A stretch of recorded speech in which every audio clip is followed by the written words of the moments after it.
بسم الله الرحمن الرحیم. الحمد لله رب العالمین والصلاة والسلام على سید الانبیاء والمرسلین و علی آله و صحبه اجمعین.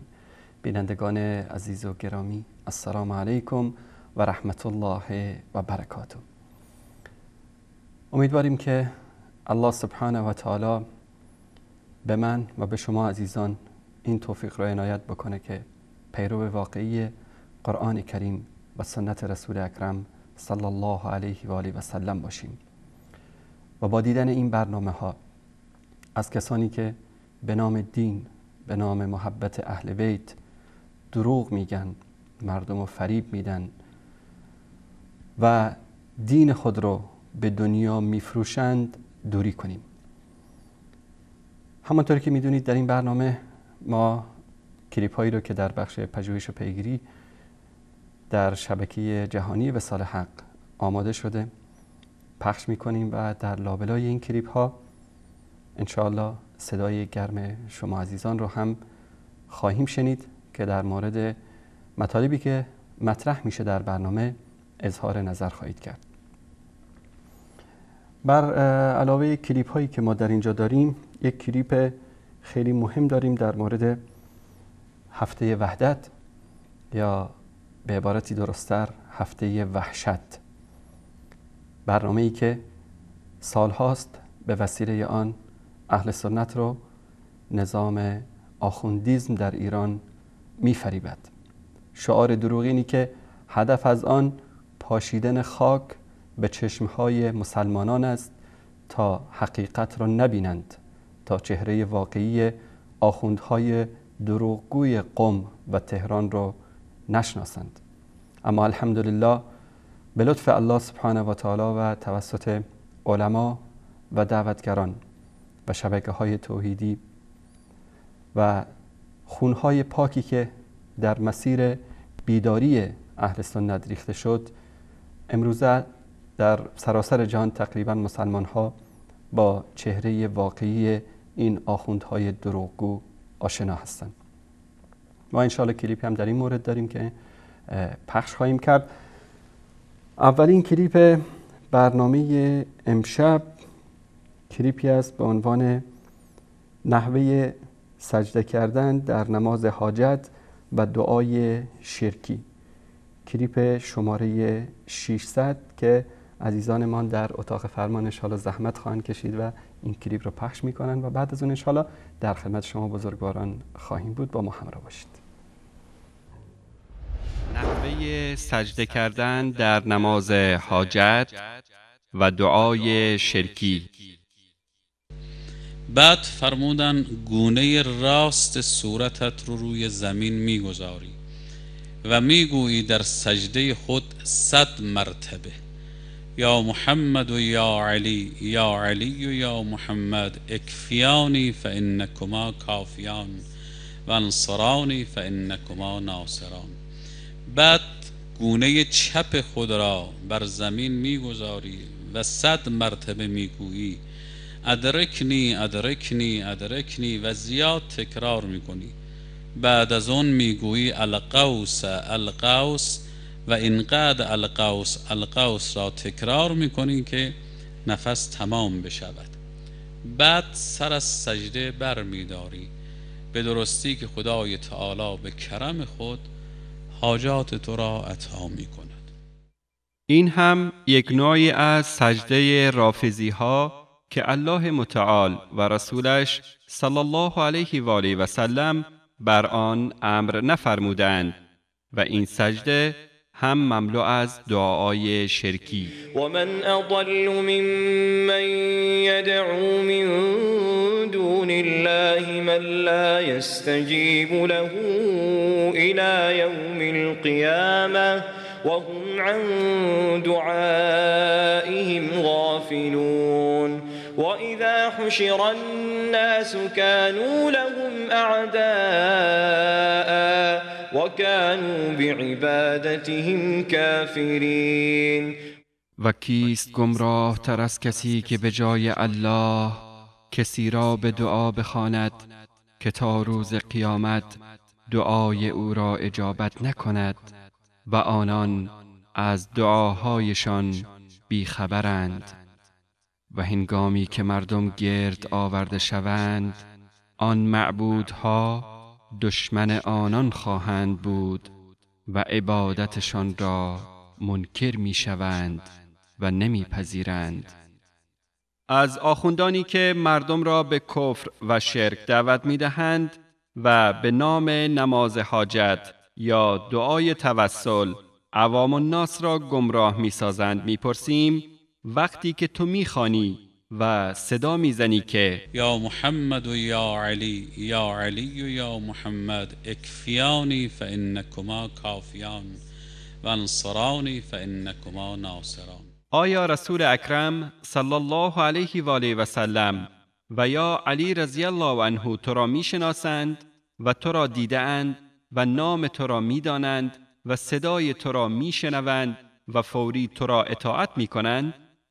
تو که می گویی یا محمد یا علی یا محمد، اکفیانی فانکما کافیان و انصرانی فانکما ناصران، آیا طلب حاجت و کفایت و نصرت به دست تو و با اختیار تو است که هر کس را بخواهی و او هم ناچار است تو را اطاعت کند و تو را نصرت دهد؟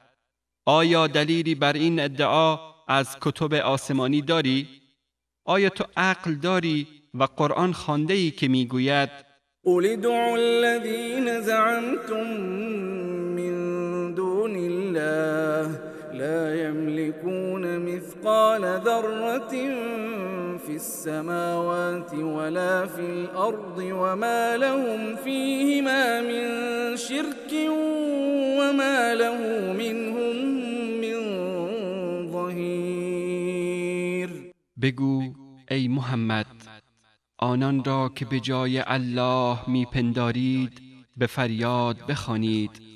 آنها در آسمان ها و زمین به اندازه ذره‌ای اختیار ندارند و در تدبیر آنها هیچ مشارکتی ندارند و الله در میانشان هیچ یاوری ندارد.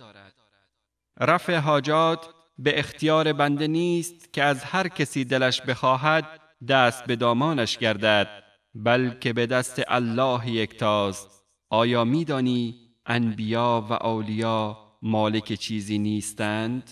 قل حسبی الله علیه یتوکل المتوکلون. بگو الله مرا بس است، توکل کنندگان تنها بر او توکل می کنند. الیس الله بکاف عبده. آیا الله برای بنده اش کافی نیست؟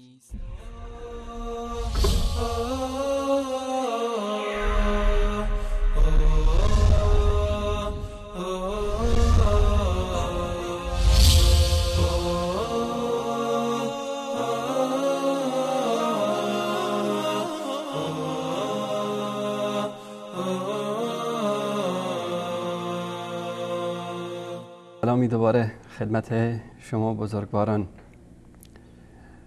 همانطوری که قول دادیم خدمت شما عزیزان، کلیپ امروز پخش خواهیم کرد.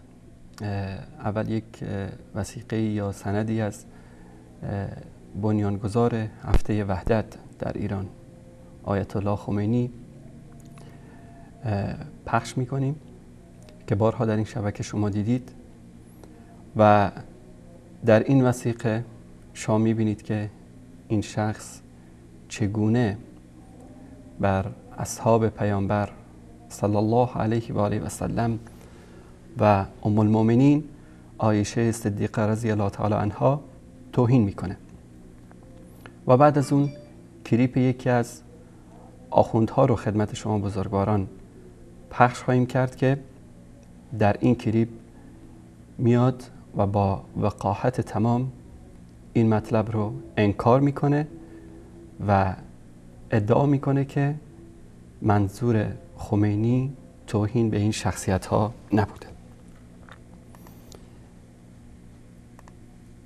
با هم میبینیم دوستان عزیز در اتاق فرمان اگر نشون بدن، این کتاب الطهاره است، جلد سوم تالیف الفقیه المحقق آیت الله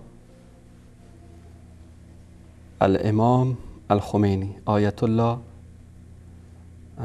العظمی.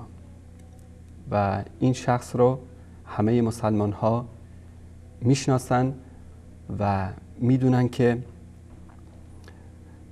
مؤسس جمهوری به ظاهر اسلامی در ایران و کسی که با فریبکاری تمام سعی و تلاش کرد که اهل سنت رو فریب بده و از اهل سنت در راستای رسیدن به حکومت استفاده کرد.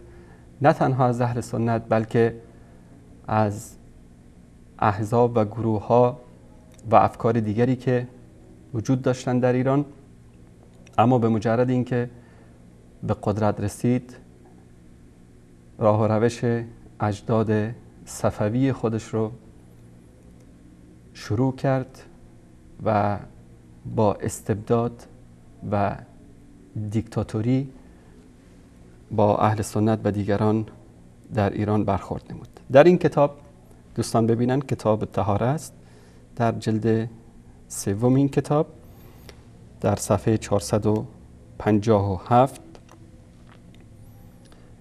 النوع العاشر الکافر، در این بابی که در مورد کفار هست و معامله با کفار، در اینجا میایه که و اما سایر الطوائف من النصاب بل الخوارج فلا دلیل على نجاستهم و ان كانوا اشد عذابا من الكفار. اما دیگر طوائف و نواصب بلکه خوارج دلیلی بر نجاست آنها نیست و ان كانوا، گرچه اشد عذابا من الكفار، یعنی عذابشان شدیدتر است از کفار. فلو خرج سلطان على امیر المؤمنین علیه السلام لا به عنوان التدین، میگه که اگر کسی بر علیه امیر المؤمنین خروج کرد نه از روی دیانت، بل للمعارضه فی الملک، بلکه برای مخالفت با ایشان در ملک، در امارت یا خلافت، او غرض آخر، یا چیز دیگر، مانند عایشه و زبیر و طلحه و معاویه و اشباههم، کسانی که نه از روی دیانت بلکه به خاطر مخالفت با حکم ایشان و یا هدف دیگر، مانند عایشه و زبیر و طلحه و معاویه و مانند آنها، او نسب احد عداوة له او لاحد من الائمه، یا کسی که نسبت به او و یا دیگر ائمه دشمنی روا داشته، لا به عنوان تدین، نه از روی تدین، بل لعداوت قریش، برای دشمنی با قریش، او بنی هاشم، یا دشمنی با بنی هاشم، او العرب، یا دشمنی با عرب، او لاجل کونه قاتل والده او ابی، یا به خاطر اینکه قاتل پسرش هست یا پدرش که با اونا جنگیده، او غیر ذلك، یا علتهای دیگر. لا یوجب ظاهرا شیء منها نجاسة ظاهریه، میگه که ظاهر قضیه نجاست ظاهری آنها را نمیرساند. و این کانوا اخبث من الکلاب والخنازیر، گرچه از سگها و خوکها نجسترند، لعدم دلیل من اجماع او اخبار علیه، به دلیل عدم وجود اجماع و یا روایتی که دلالت بر آن بکنه. دوستان عزیز، در این روایت در کتاب خمینی دیدید که چگونه در کنار اقسام موجبات کفر یا کسانی که نواصب هستند که اجماع مسلمان ها چه شیعه و سنی بر کفر آنهاست، میگه که اینا ظاهرا نجس نیستن، ولکن در باطن از سگها و خوکها هم خبیث‌ترند. این الفاظ خمینی است در این کتاب، در کتاب الطهاره، که ما بارها در این شبکه نشون دادیم و خدمت شما بزرگواران ترجمه کردیم و بارها سعی کردن که بیان و این مسئله رو دروغ بپندارن و توجیه بکنن و یکی از کسانی که اومده و این قضیه رو انکار میکنه همون آخوند دروغگوی خودمون که بارها دروغها و توهینها و اهانتاش رو در این شبکه ما پخش کردیم و الله سبحانه و تعالی هر روزی که میگذره این شخص رو مفتضح‌تر و رسواتر از گذشته میکنه. دوستان عزیز در اتاق فرمان اگر لطف کنن صدا و تصویر این کلیپ رو داشته باشن. بیننده عزیزمون آقای مرادی از کرمانشاه چه عزیزی هستن، بله چی برای گفتن دارن. آقای مرادی از کرمانشاه، سلام به شما. آقای مرادی سلام علیکم. سلام علیکم، در خدمتون هستیم. خسته نباشید. خسته نباشید آقای مجری و همچنین سلام عرض میکنم خدمت سید بزرگوار جناب آقای قزوینی. خواهش میکنم. هفته وحدت خدمت شما و همچنین برادران اهل سنت تبریک و تهنیت عرض میکنم. ممنون، همچنین به شما تبریک عرض میکنیم برادر. سوالی داشتم از خدمتتان. یه مدتیه که شبکه زاله کلمه یه مطلبی رو مطرح میکنه تو شبکهشان راجع به اینه که حضرت امام رحمت الله علیه در یکی از کتاباشان فکر میکنم کتاب مکاسب باشه، ایشان میگن که حضرت امام به اهل سنت توهین کردن و من میدانم که کاملا این حرفشان دروغه. من البته این کتاب رو ندیدم ولی از آقای قزوینی خواهش میکنم که راجع به این مطلب راهنمایی خودشان و مطالبی عرض بکنن که تبلیغ این شبکه زاله خنثی بشه. درست. خب خیلی متشکریم از شما آقای مرادی. اما در رابطه با اون فرمایش امام رضوان ما مفصل ما جواب دادیم.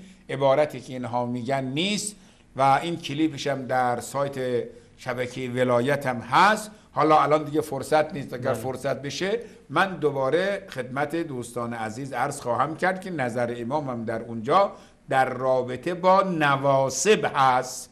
پاراگراف قبلی که در طلحه و زبیر آشتیم یه پاراگراف جداست، پاراگراف بعدی در رابطه با نواسب. نواسب هم اون کسانی هستند به اهل بیت ناسزا میگویند، اینا حسابشون جداست. هر کس در هر مقامی باشد به اهل بیت ناسزا بگوید تکلیفش روشنه. اینا اخبث من الکلاب و الخنازیر هستند، در روی شک شبهه‌ای نیست.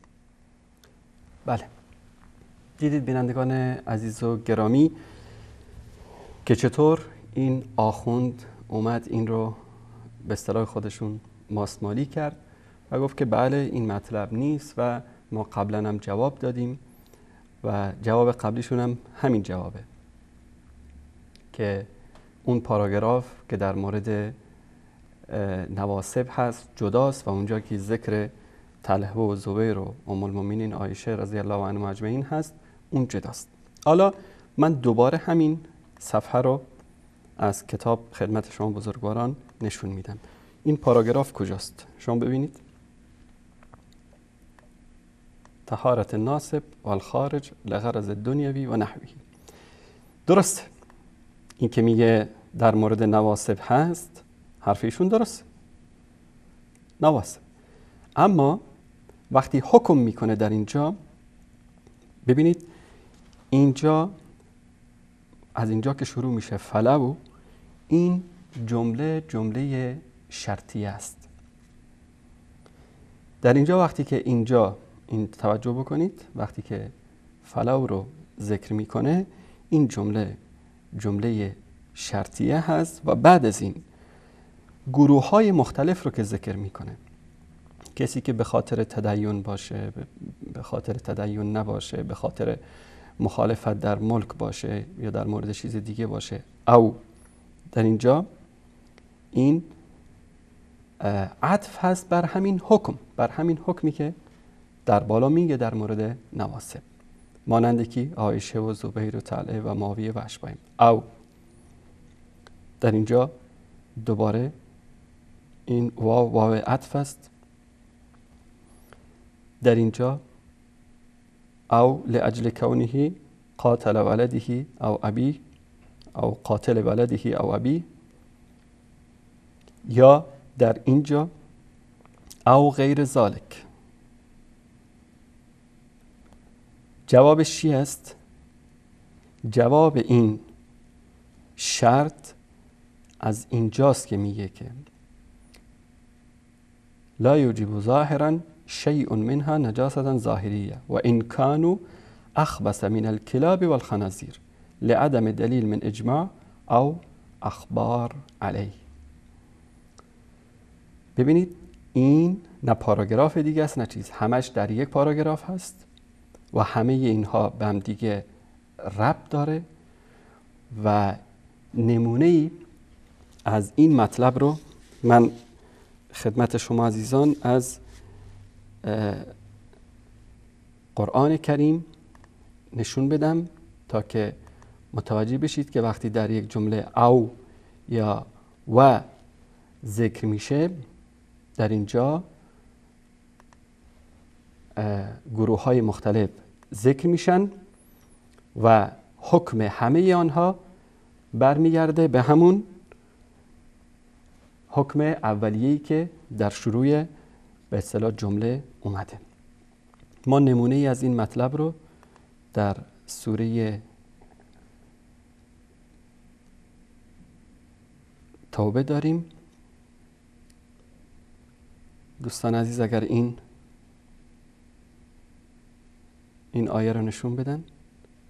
بله اینجا قل ان کان آباؤکم و ابناؤکم و اخوانکم و ازواجکم و عشیرتکم و اموال اقترفتموها و تجارة تخشون کسادها و مساکن ترضونها احب الیکم من الله و رسوله و جهاد فی سبیله فتربصوا. ببینید فتربصوا حتی یأتی الله بامره، پس شما منتظر باشید تا الله سبحانه و تعالی امر و فرمانش رو بیاورد. والله لا یهدی القوم الفاسقین.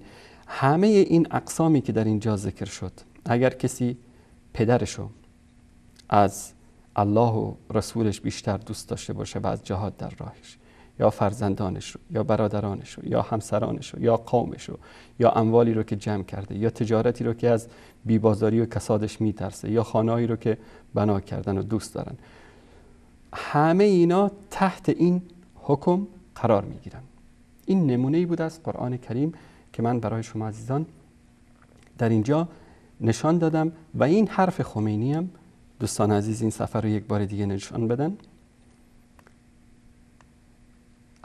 بقیه گروه های ناسبی، ببینید در اینجا میگه که او اینجا یا مانند کسی که به خاطر مخالفت با ملک یا امارت علی رضی الله تعالی عنه یا به خاطر امر دیگری مانند عایشه و زبیر و طلحه و معاویه و مانند اینها، او یا همون وای خودمون، کسی که عداوت داشته باشه با یکی از ائمه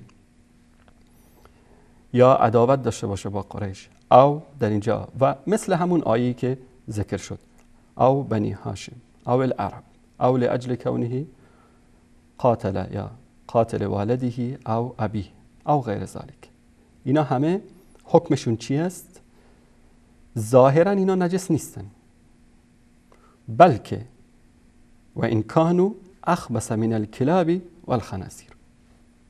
حکم همه این گروه هایی که ذکر شد اینا ظاهرا نجس نیستن اما باطنا خبیث‌تر از سگ‌ها و خوک‌ها هستند. این حرف خود آقای خمینی است. از این گونه مطالب ایشون در کتاب‌های خودش زیاد داره. اینایی که ادعا میکنن امروز هفته وحدت و دم از اتحاد و وحدت بین اهل سنت و بین مسلمان ها میزنن، این منافقی که این کتاب ها رو نوشته، منظورم خمینی است، و مطالبی رو که ایشون در کتاب های خودش آورده سراسر کفر و توهین و اهانت هست به اهل سنت، به اعتقادات اهل سنت، و این شخص آنچه که ظاهر می کرد نفاق بود، آنچه که در باطن بهش اعتقاد داشت خلاف آن چیزی بود که ایشون ظاهر می کرد. به طور مثال ما این کتاب رو دوستان عزیز نشون بدن. این کتاب کشف الاسرار هست. البته این کتاب ها فعلا در ایران چاپ نمیشه، خیلی از این کتاب ها فعلا پنهان هست، چاپ نمی کنن، در دسترس مردم قرار نمیدن، زیرا حقیقت این شخص رو نشون میده. دوستان عزیز این رو نشون بدن. کشف الاسرار نوشته آیت الله خمینی. این از روی نسخه قدیم این کتاب اسکن شده. ما میریم به سراغ صفحه 71 این کتاب تا ببینیم این انسان منافق و دروغ در اینجا چی میگه. این صفحه 71. دوستان این صفحه 71 رو نگاه کنن. این صفحه 71 هست. در اینجا در آخر صفحه ببینیم که چگونه توهین میکنه به الله سبحانه و تعالی و چگونه این شخص میاد و اعتقادات خودش رو و اعتقادات گروه و جماعت خودش رو برخلاف اعتقادات عموم مسلمان ها بیان میکنه. و دوستان من معذرت میخوام، این صفحه 107 این کتاب هست. یک لحظه من این صفحه 107 رو خدمتتون نشون بدم. این صفحه 107. دوستان نشون بدن صفحه 107. این مطلب در آخر این صفحه ببینید میگه ما خدایی را پرستش میکنیم و میشناسیم که کارهایش بر اساس خرد پایدار و به خلاف گفته‌های عقل هیچ کاری نکند. خب نه آن خدایی که بنای مرتفع از خدا پرستی و عدالت و دینداری بنا کند و خود به خرابی آن بکوشد. و یزید و معاویه و عثمان و از قبیل چپاولچی‌های دیگر را به مردم امارت دهد. ببینید یزید و معاویه و عثمان و از این قبیل چپاولچی‌های دیگر را به مردم امارت دهد و تکلیف ملت را پس از پیغمبر خود برای همیشه معین نکند تا در تأسیس بنای جور و ستمکاری کمککار نباشد. این توهین خمینی به ذات الهی است. در قسمت اول ما هیچ کار نداریم به اینکه یزید و معاویه و عثمان رضی الله تعالی عنهما، رضی الله تعالی عن معاویه و عن عثمان چی کار هستن، چی کار کردن، به این کاری نداریم. اینا اگر به امارت و پادشاهی رسیدن و به خلافت رسیدن، الله سبحانه و تعالی به ایشان این خلافت و پادشاهی رو داده، حتی به یزید.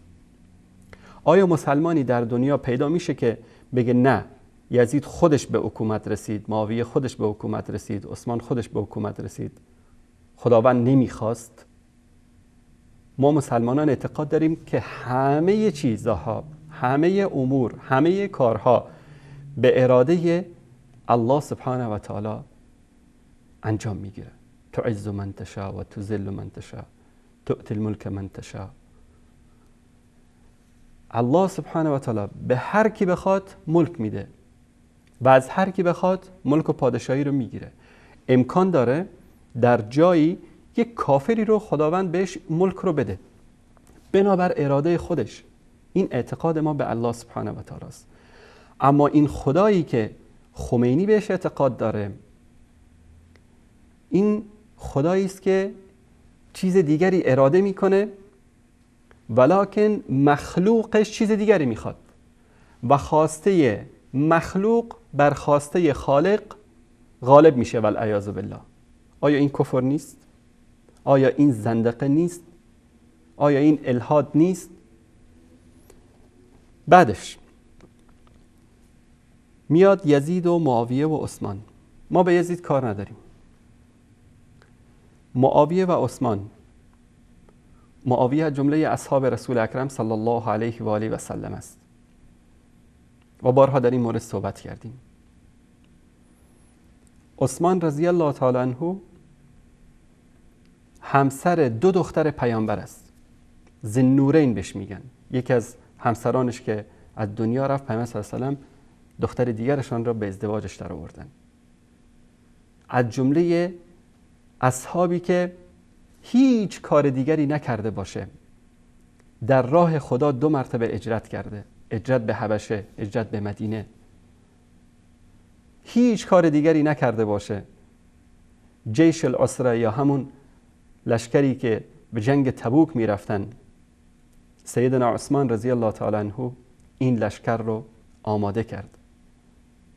چقدر پیامبر صلی الله علیه و آله و سلم اون روز خوشحال شدن از عثمان، اعلان رضایت کردن از عثمان. عثمانی که چاه رومه را در مدینه خرید و برای اهل مدینه وقف کرد.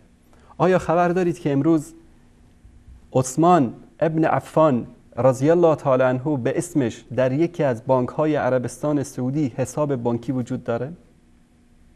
آیا خبر دارید که همون نخلستان و چاهی رو که عثمان وقف کرده بود برای مسلمان‌ها هنوز هم وقف است برای مسلمان‌ها در مدینه منوره؟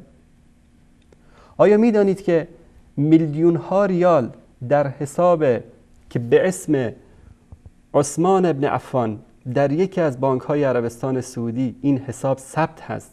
همون وقفی رو که سیدنا عثمان برای مسلمان‌ها کرده بود تا امروز هم برای مستمندان و بینوایان و فقرا و حلقات حفظ قرآن و مساجد و مدارس در مدینه منوره مصرف میشه؟ خبر دارید از این مسائل؟ و این انسان زندیق میاد میگه که عثمان چپاولگر بوده. و از این قبیل اشاره به ابوبکر و عمر و دیگران است که این خبیث جرأت نمیکنه که اینجا اسمی از اونها بیاره.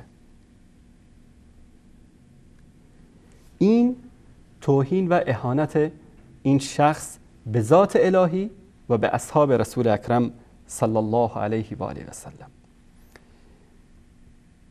این انسان جنایتکار تنها به این اکتفا نمیکنه. در همین کتاب خودش، در کتاب کشف الاسرار، دوستان عزیز نشون بدن، این کتاب کشف الاسرار است، صفحه 119. در همین کتاب در مطلب شماره 4 در اینجا میگه که و این کلام یاوه که از اصل کفر و زندقه ظاهر شده مخالف است با آیاتی از قرآن کریم. آیا این کلام کفر و اصل کفر و زندقه رو به کی نسبت میده؟ جمله بالا رو بخونید. میگه که روح مقدس این نور پاک با چه حالی پس از شنیدن این کلام از ابن خطاب از این دنیا رفت و این کلام یاوه که از اصل کفر و زندقه ظاهر شده مخالف است با آیاتی از قرآن کریم. یعنی عمر ابن خطاب العیاذ بالله اصل کفر و زندقه است. این مطلب در صفحه 119 که در اینجا در زیر مطلبی که در مورد حدیث قرطاس یا همون روایتی که نسبت دادن به سیدنا عمر ابن خطاب، بله، در اینجا میگه که این مطلب رو از عمر ابن خطاب که گفت حجر رسول الله، و این روایت رو مورخین و اصحاب حدیث از قبیل بخاری و مسلم و احمد با اختلافی در لفظ نقل کردن. ببینید و با اختلافی و جمله کلام آن که این کلام یاوه از ابن خطاب یاوه سرا صادر شده است. دوستان توجه بکنن، این شخصی است که داد از وحدت امت اسلامی میزنه.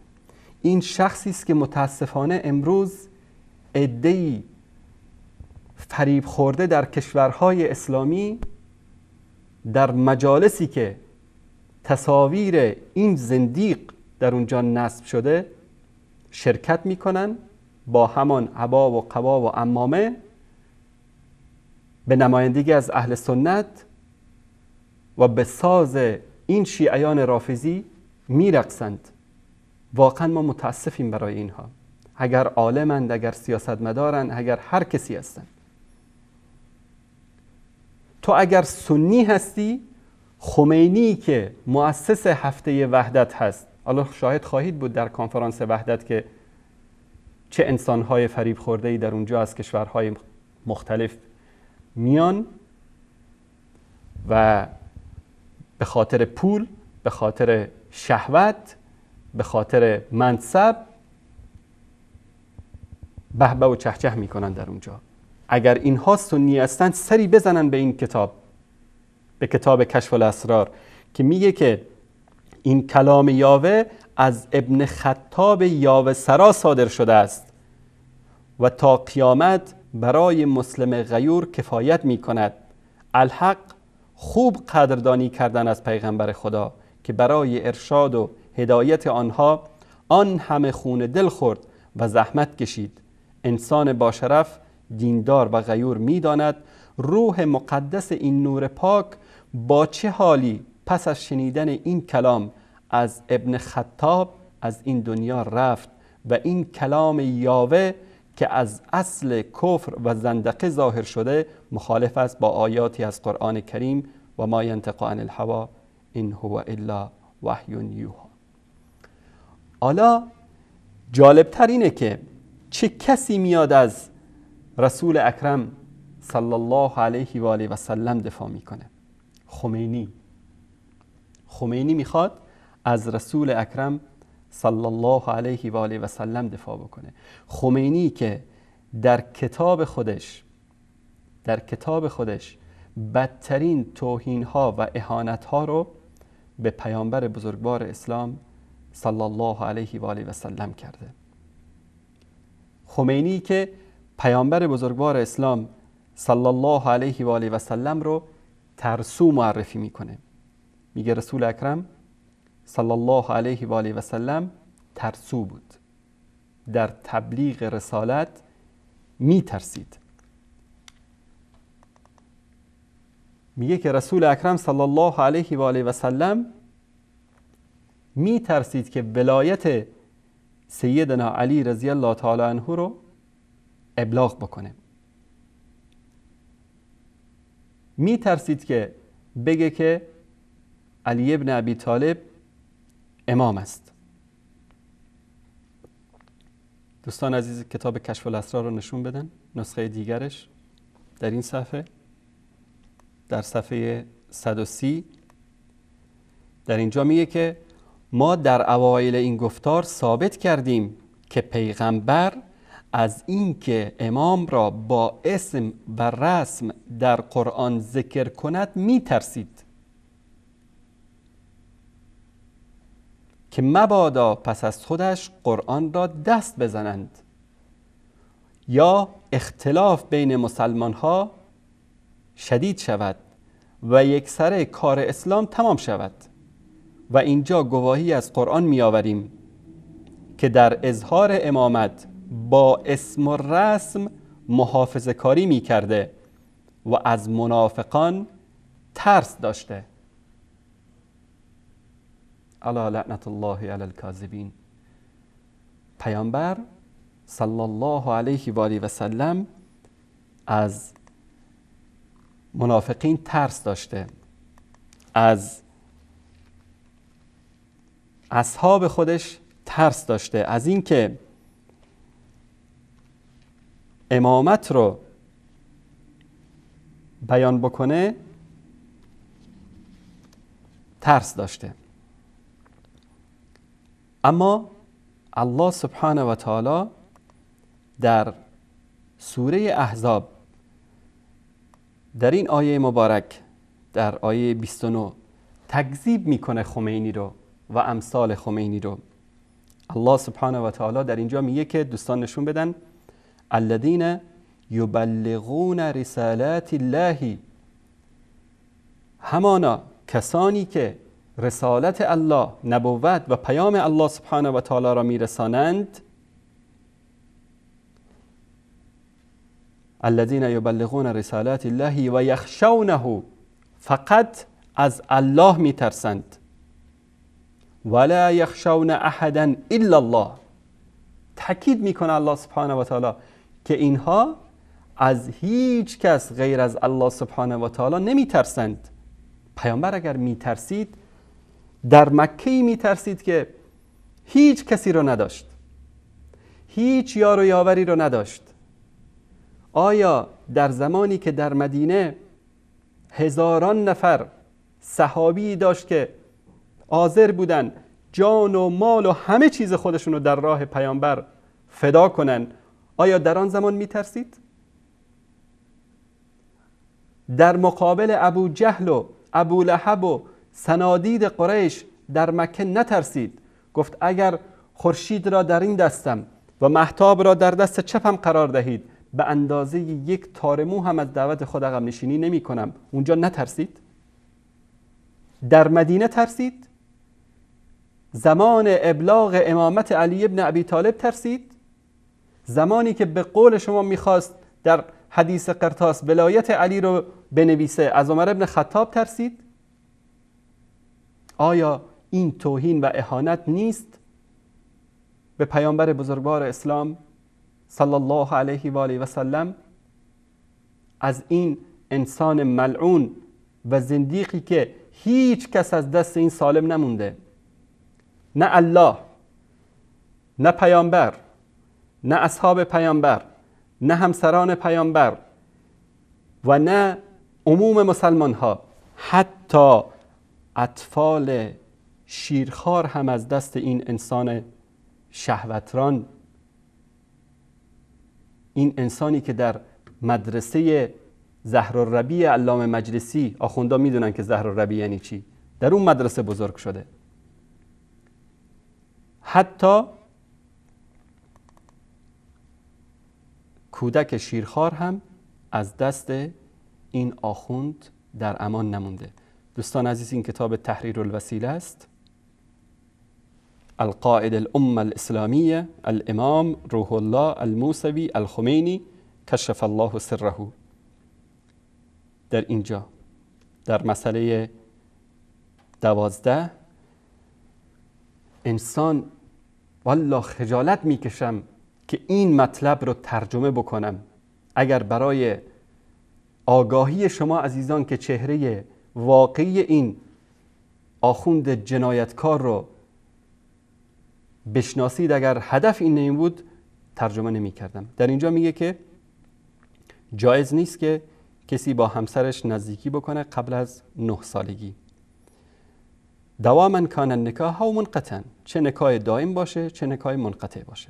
و اما سایر الاستمتاعات، اما دیگر کامجویی ها کلمس به شهوه، مانند لمس کردن به شهوت و زم در آغوش کشیدن و تفخیز فلا بأس بها حتی فی الرضیعة، و در بین رانهای او قرار دادن حتی در مورد طفل شیرخوار هم اشکالی ندارد.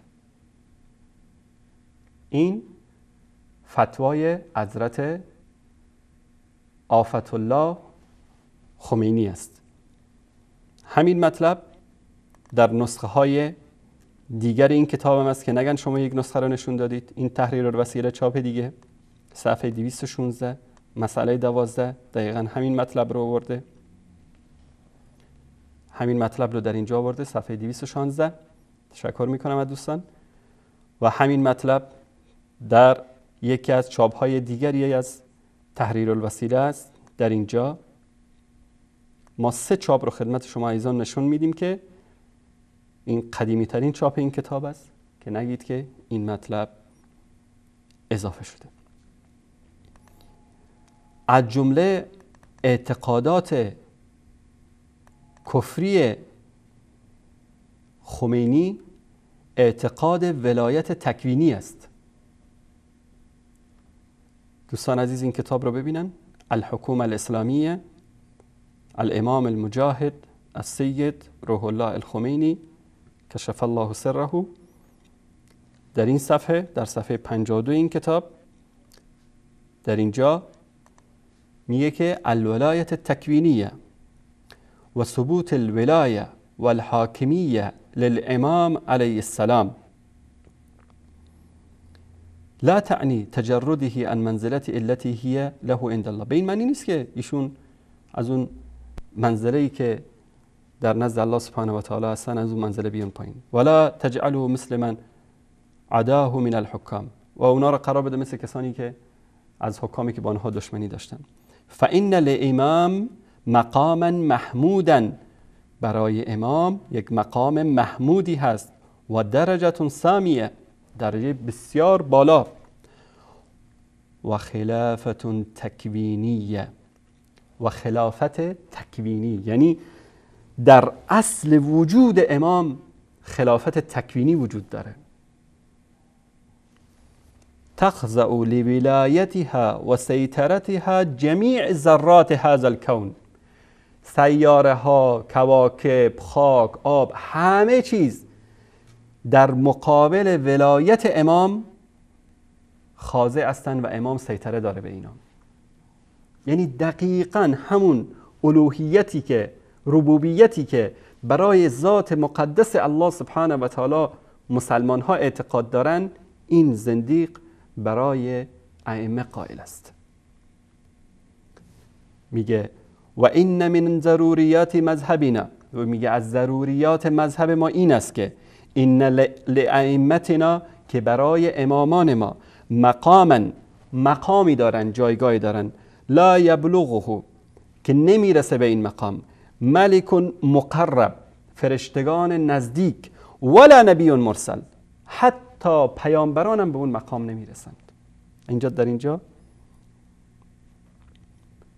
میگه که حتی پیامبران الهی هم به اون مقامی که ائمه دارن نمیرسن. آیا کفری بالاتر از این کفر هست که این آخوند بهش اعتقاد داره؟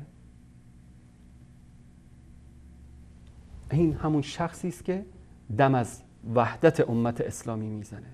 این همون شخصی است که هفته وحدت رو در ایران تأسیس کرده. این همون شخصی است که با نفاق و درویی فتوا داده که برید پشت سر اهل سنت نماز بخوانید.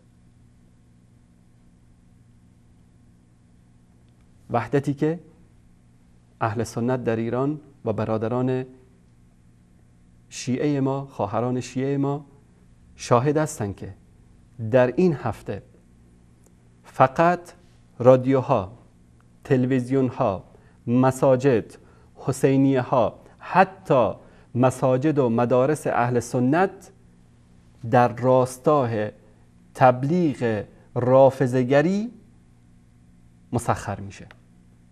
هدف از هفته وحدت همین است که فریب بیدن اهل سنت رو، به ریش اهل سنت بخندن که ببینید چگونه ما اون اصل نفاق و زندقه‌ای رو که عبدالله ابن ابی ابن سلول در مدینه منوره با پیامبر صلی الله علیه و سلم داشت، ما هم امروز با شما همین کارو میکنیم. اذا لقوا الذین آمنوا قالوا آمنا. وقتی که با مؤمنان روبرو شدن، بله ما هفته وحدت داریم، ما با همیم، ما مسلمانیم، ما مؤمنیم. و اذا خلوا الی شیاطینهم قالوا انا معکم انما نحن مستهزئون. وقتی که با شیطانهای خودشان یکی بشن، وقتی که با عمکیشان و عم مذهبان خودشون یکی بشن، به اهل سنت میخندن و اهل سنت رو فریب میدن که بله ما اینا رو ببینید که چطور فریبشون دادیم، آوردیمشون در این کانفرانس ها و چطور سر اینا شیره مالیدیم. در مورد کلیپی که از دروغگوی بزرگ قزوینی پخش کردیم، میگه که دوستان شاید کلیپ رو فراموش کرده باشن که این آخوند چی گفت. من یک بار دیگه سعی میکنم که همون قسمت آخر اون کلیپ رو خدمت شما بزرگواران پخش بکنم که چطور میاد میگه که حالا منظور امام در اونجا نواسب بوده و تأکیدم میکنه که بله منظورشون نواسب بوده و نواسب همچین هستن. دوستان عزیز صدات هست. من دوباره خدمت دوستان عزیز عرض خواهم کرد که نظر امامم در اونجا در رابطه با نواسب هست. پاراگراف قبلی که در طلحه و زبیر آشتم یه پاراگراف جداست، پاراگراف بعدی در رابطه با نواسب. نواسب هم اون کسانی هستند به اهل بیت ناسزا میگویند، اینا حسابشون جداست. هر کس در هر مقامی باشد به اهل بیت ناسزا میگوید تکلیفش روشنه، اینا اخبث من الکلاب و الخنازیر هستند، در روی شک شبهه‌ای نیست. همینجا هم این آقا دروغ میگه. آقای قزوینی در اینجا دروغ میگه. ما بریم معنی ناسبی رو از کتاب‌های خود اینا ببینیم که علمای شیعه چی گفتن در مورد ناسبی.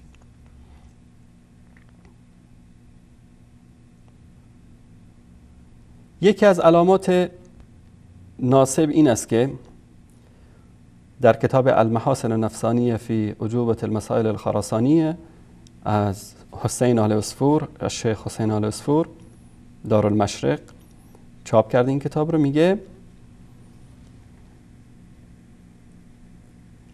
که لیس ناصبیه بل مستضعفه لأن المعلوم من المذهب اهل النسب تحریم المتعه، لأن المعلوم من مذهب اهل النسب تحریم المتعه.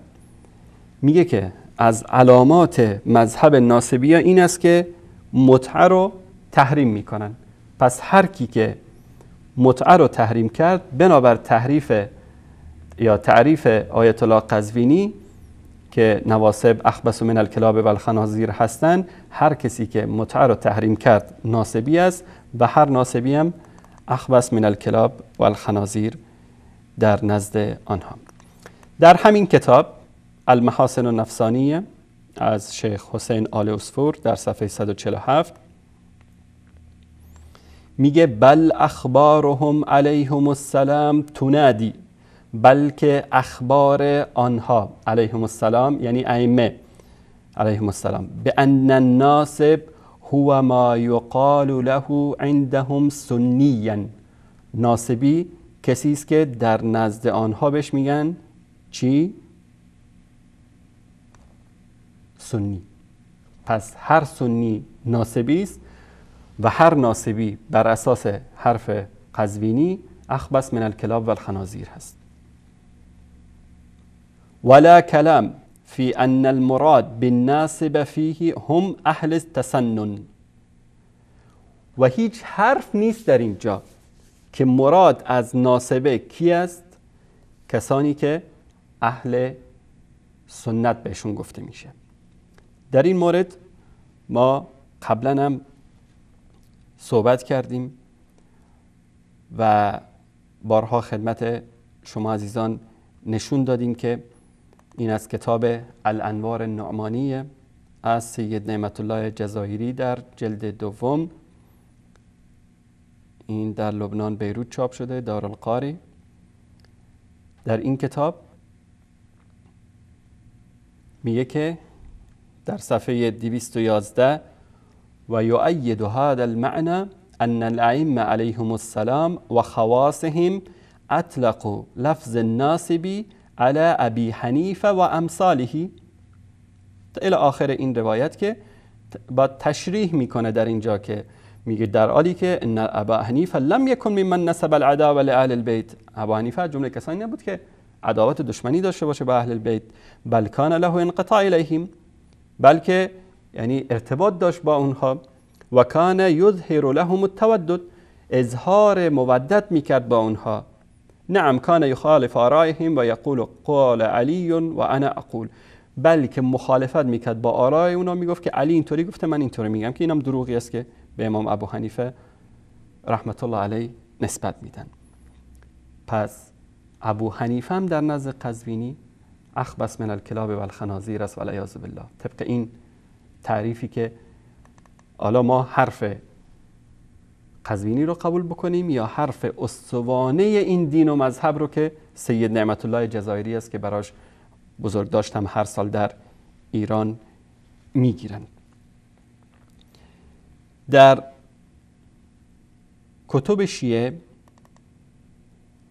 در روایت های مختلف اشاره به این شده که ناصبی به کسی گفته میشه که سنی هست، نه کسی که تنها کسی که عداوت داره یا دشمنی داره با اهل بیت. هر کس که سیدنا علی رو سوم یا چهارم خلفای راشدین بدانه هم ناصبی است. این تعریف رو در کتاب‌های خودشون کردن و بارها ما در اینجا نشون دادیم که هدف از ناصبی چیست. دوستان اینو نشون بدن. این کتاب وسایل شیعه است، صفحه 746، حدیث شماره 12559. در اینجا میگه که کسی نوشت برای امام که کسی که اسأله الناصب الاحتاج في امتحاني الى اكثر من تقديمه الجبت والطاغوت و اعتقاد امامتهما، برای امام نوشت که آیا در مورد ناصبی همینقدر امتحان کافی نیست که جبت و طاغوت یعنی ابوبکر و عمر را افضلیت بدن و اعتقاد به امامتش داشته باشن؟ فرجع الجواب من کان علی هذا فهو ناصب. جواب از امام آمد که کسی که این اعتقاد رو داشته ناصبی است، یعنی به قول قزوینی و خمینی اخبث من الکلاب و الخنازیر هست.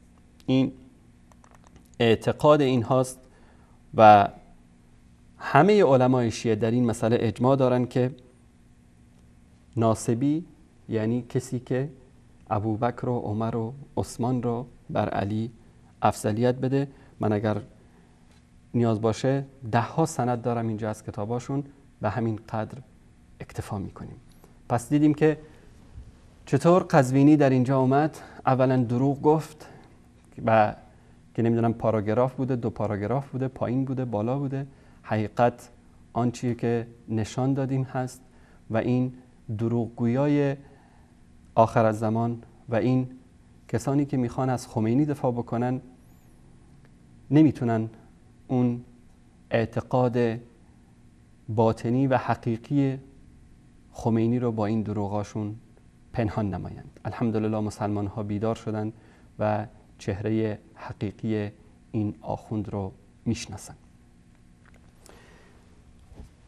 خب این دومین مطلب بود که در مورد به مناسبت این هفته وحدت یا وحشت خدمت شما عزیزان پخش کردیم. اما برگردیم، از هر چه بگذریم سخن دوست خوشتر است. ما در 2 هفته قبل شاهد بودید که کسی به نمایندگی از قزوینی خیلی اصرار داشت که از دروغایشون دفاع بکنه و حداقل با سیانمایی بیاد و تبرئه بکنه که نه آقای قزوینی دروغ نمیگه. اما در مدت 1 ساعت و خورده ای از برنامه شما عزیزان دیدید که نه تنها نتونست از یک دروغ قزوینی دفاع بکنه، بلکه دروغ‌های دیگری رو گفت که غیر از رسوایی و غیر از افتضاح چیز دیگری برای قزوینی و دار و دسته شبکه ایشون به بار نیاورد. شبکه وصال حق بارها شده که در اینجا دوستان تماس گرفتن از شیعیان و از اهل سنت و عزیزانی که به شماره رابطه عمومی تماس گرفتن که شما چرا این مناظره و گفتگو رو بابش رو با خود آقای قزوینی باز نمی کنید و با ایشون مناظره نمی کنید، از ایشون چرا نمی خواهید که بیاد به دروغاش جواب بده. ما همونطوری که شاهد هستید از روز اولی که این برنامه شروع شده ما بارها تحدی و چالش رو اعلان کردیم که ما حاضریم که 2 دقیقه یکی از دروغ‌های قزوینی رو پخش بکنیم و 2 ساعت و 58 دقیقه به ایشون وقت بدیم که بیاد از دروغ خودش دفاع بکنه. بعد از این گفتگوی که اسمش رو گذاشتن مناظره، من نمیگم مناظره، گفتگویی بود که چه دوستان ما و چه اونا اصرار دارن بهش بگن مناظره، اما گفتگویی بود که به عنوان یک بیننده عادی در نظر من، اما در حقیقت نماینده آیت الله قزوینی و شما بسنجین که این آیت الله ها در چه سطحی از علم و معرفت قرار دارن مادامی که این چنین اشخاصی رو به عنوان نماینده خودشون میفرستن. ما پیامی فرستادیم، ایمیلی فرستادیم به شبکه ولایت و به سایت رسمی مؤسسه ولیعصر مال قزوینی و از ایشون خواستیم که بیاد و از این دروغی که گفته دفاع بکنه و این مطلب رو به ایمیل ایشون فرستادیم تا باشد که اتمام حجتی شده باشه با این شبکه و بینندگان عزیزم در جریان باشن که ما به هر کی که بخواد اما در جایگاه علمی قرار داشته باشه که بتونه از دروغ‌های خودش دفاع بکنه حاضریم در این شبکه وقت بدیم. در این پیام نوشتیم السلام علی من اتبع الهدی. جناب آقای آیت الله دکتر حسینی قزوینی، رئیس شبکه رافضی ولایت، پیرو گفتگویی که با نماینده شما با موضوعیت اثبات دروغ جناب عالی به امام شمس الدین ذهبی که ادعا نموده بودید که ایشان امام ابو عبدالله محمد ابن اسماعیل بخاری رحمه الله صاحب کتاب صحیح بخاری را ثقه نمی‌داند و نماینده شما در بیشتر از 1.5 ساعت نتوانست این دروغ شما را توجیه کند.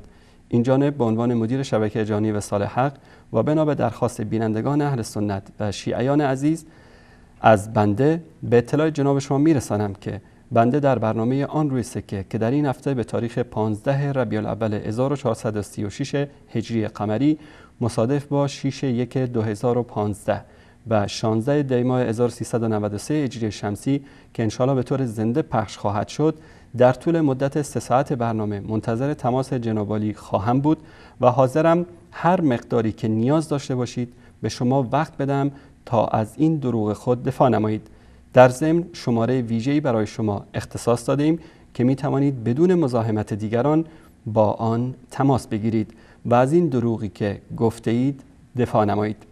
امیدوارم این جرأت و شهامت را داشته باشید که با تماس به این برنامه از دروغی که شاگردان شما نتوانستند آن را توجیه نمایند دفاع کنید.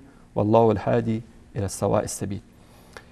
این پیامی بود که من فرستادم برای این شبکه و برای اینکه دوستان عزیز مطمئن بشن از ارسال این پیام، من تصویر این ارسال پیام رو هم ویدیوش رو گرفتم که عزیزانمون دارم.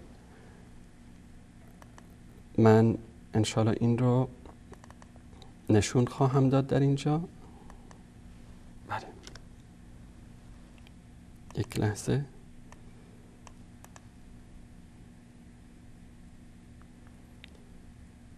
بله دوستان این رو نشون بدن. این لحظه ارسال این پیام به مؤسسه تحقیقاتی حضرت ولی العصر که مال قزوینی هست. نص همون پیام. ما اینجا شماره رو مخفی کردیم در ویدیو تا که مثل هفته گذشته نشه و بینندگان تماس نگیرن به این شماره. این پیام ارسال میشه اکنون. البته ارسال شده، روز شنبه گذشته ارسال شده. این لحظه ارسال این پیام هست. بله دوستان اینجا زوم بکنن. اطلاعات با موفقیت ارسال شد. این پیامی که به مؤسسه تحقیقاتی ولی العصر ارسال شد. تشکر میکنم از عزیزانمون در اتاق فرمان. و تصویر دیگری که پیامی که به شبکه ولایت از طریق ارتباط با ما ارسال شده، به بخش مدیریت این پیام فرستاده شد.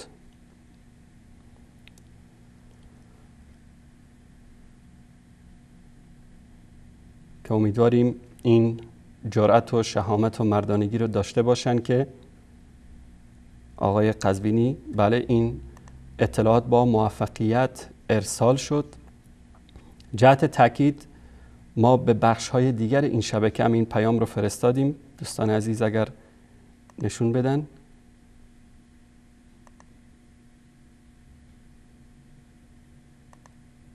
همین پیام رو ما به بخش روابط عمومی این شبکه هم فرستادیم. این صفحه اصلی سایتشون هست. این بخش روابط عمومی همین مطالب در این صفحه هم ارسال شده و همچنین همین مطلب به ایمیل رسمی شبکه info@vilayat.tv.com هم ارسال شده. دوستان عزیز که 100% مطمئن بشیم که این مطالب به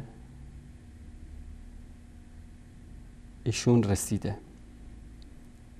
همین مطلب رو دوباره ما به ایمیل روابط عمومی شبکه ولایت هم فرستادیم.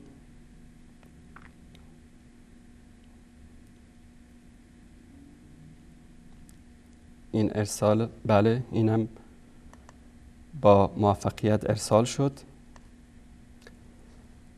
و دیگه بله اطلاعات با موفقیت ارسال شد که دیگه هیچ حجتی نمانه بر اینا که بگن بله ما نمیخوایم. و این تلفن هم که در کنار من میبینید تلفن ویژه‌ای است که شما برای اونا فرستادیم.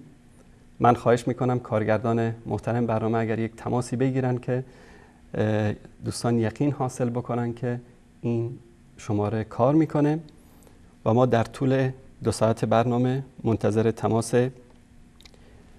جناب آقای قزوینی هستیم و همه 2 ساعت برنامه رو به ایشون میدیم که بیاد فقط و فقط، بقیه دروغاشون هیچ، فقط و فقط از همین دروغی که در مورد امام ذهبی محمد ابن اسماعیل بخاری را ثقه نمی‌داند، همین دروغی که در موردش گفتگو شد و همین دروغ رو بیاد اثبات بکنه که این مطلب بله سلام علیکم. بله سلام علیکم. علیکم السلام و رحمت الله. یکی از دوستان ما در بخش کنترل شبکه است که برای تأکیدی که این شماره کار میکنه ما اینو تجربه کردیم و تشکر میکنم از شما برادر بزرگوار. و این شماره ویژه آقای قزوینی است که برایشون فرستاده شده. من در لحظات پایانی برنامه شماره ای رو که فرستاده فیلم اصلیشو نشون میدم که این شماره چه شماره‌ای بوده تا که یقین حاصل بکنید که ان شاء الله این جرأت و شهامت و مردانگی رو داشته باشن که بیان و از دروغ آقای قزوینی دفاع بکنن، گرچه 100% یقین داریم که تماس نمیگیرن و این جرأت و مردانگی رو ندارن.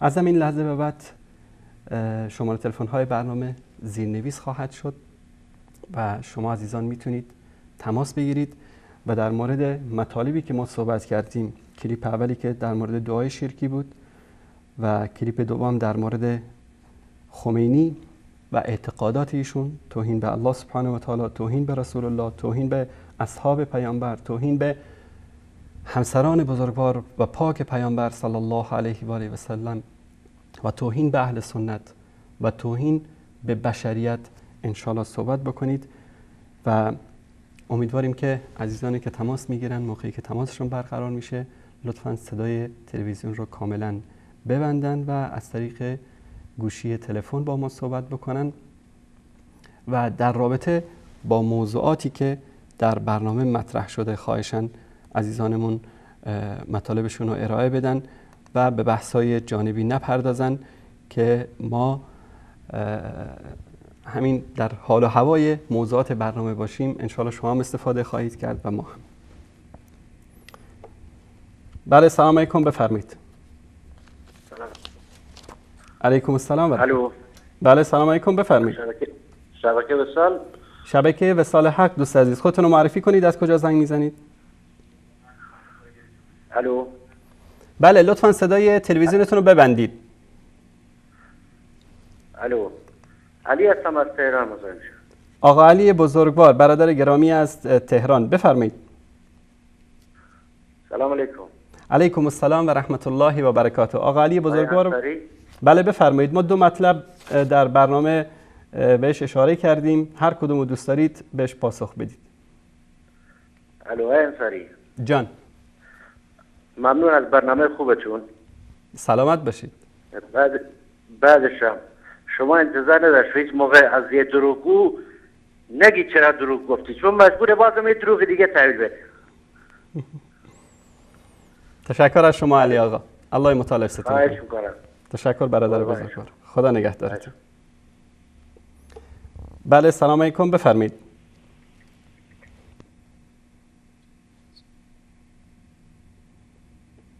بله سلام علیکم، بفرمایید. الو.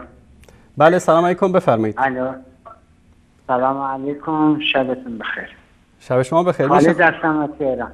آقا خالد از تهران، بفرمایید. قربون چشات برم، قربون اون دستات برم، الهی فدای اون دستات بشم.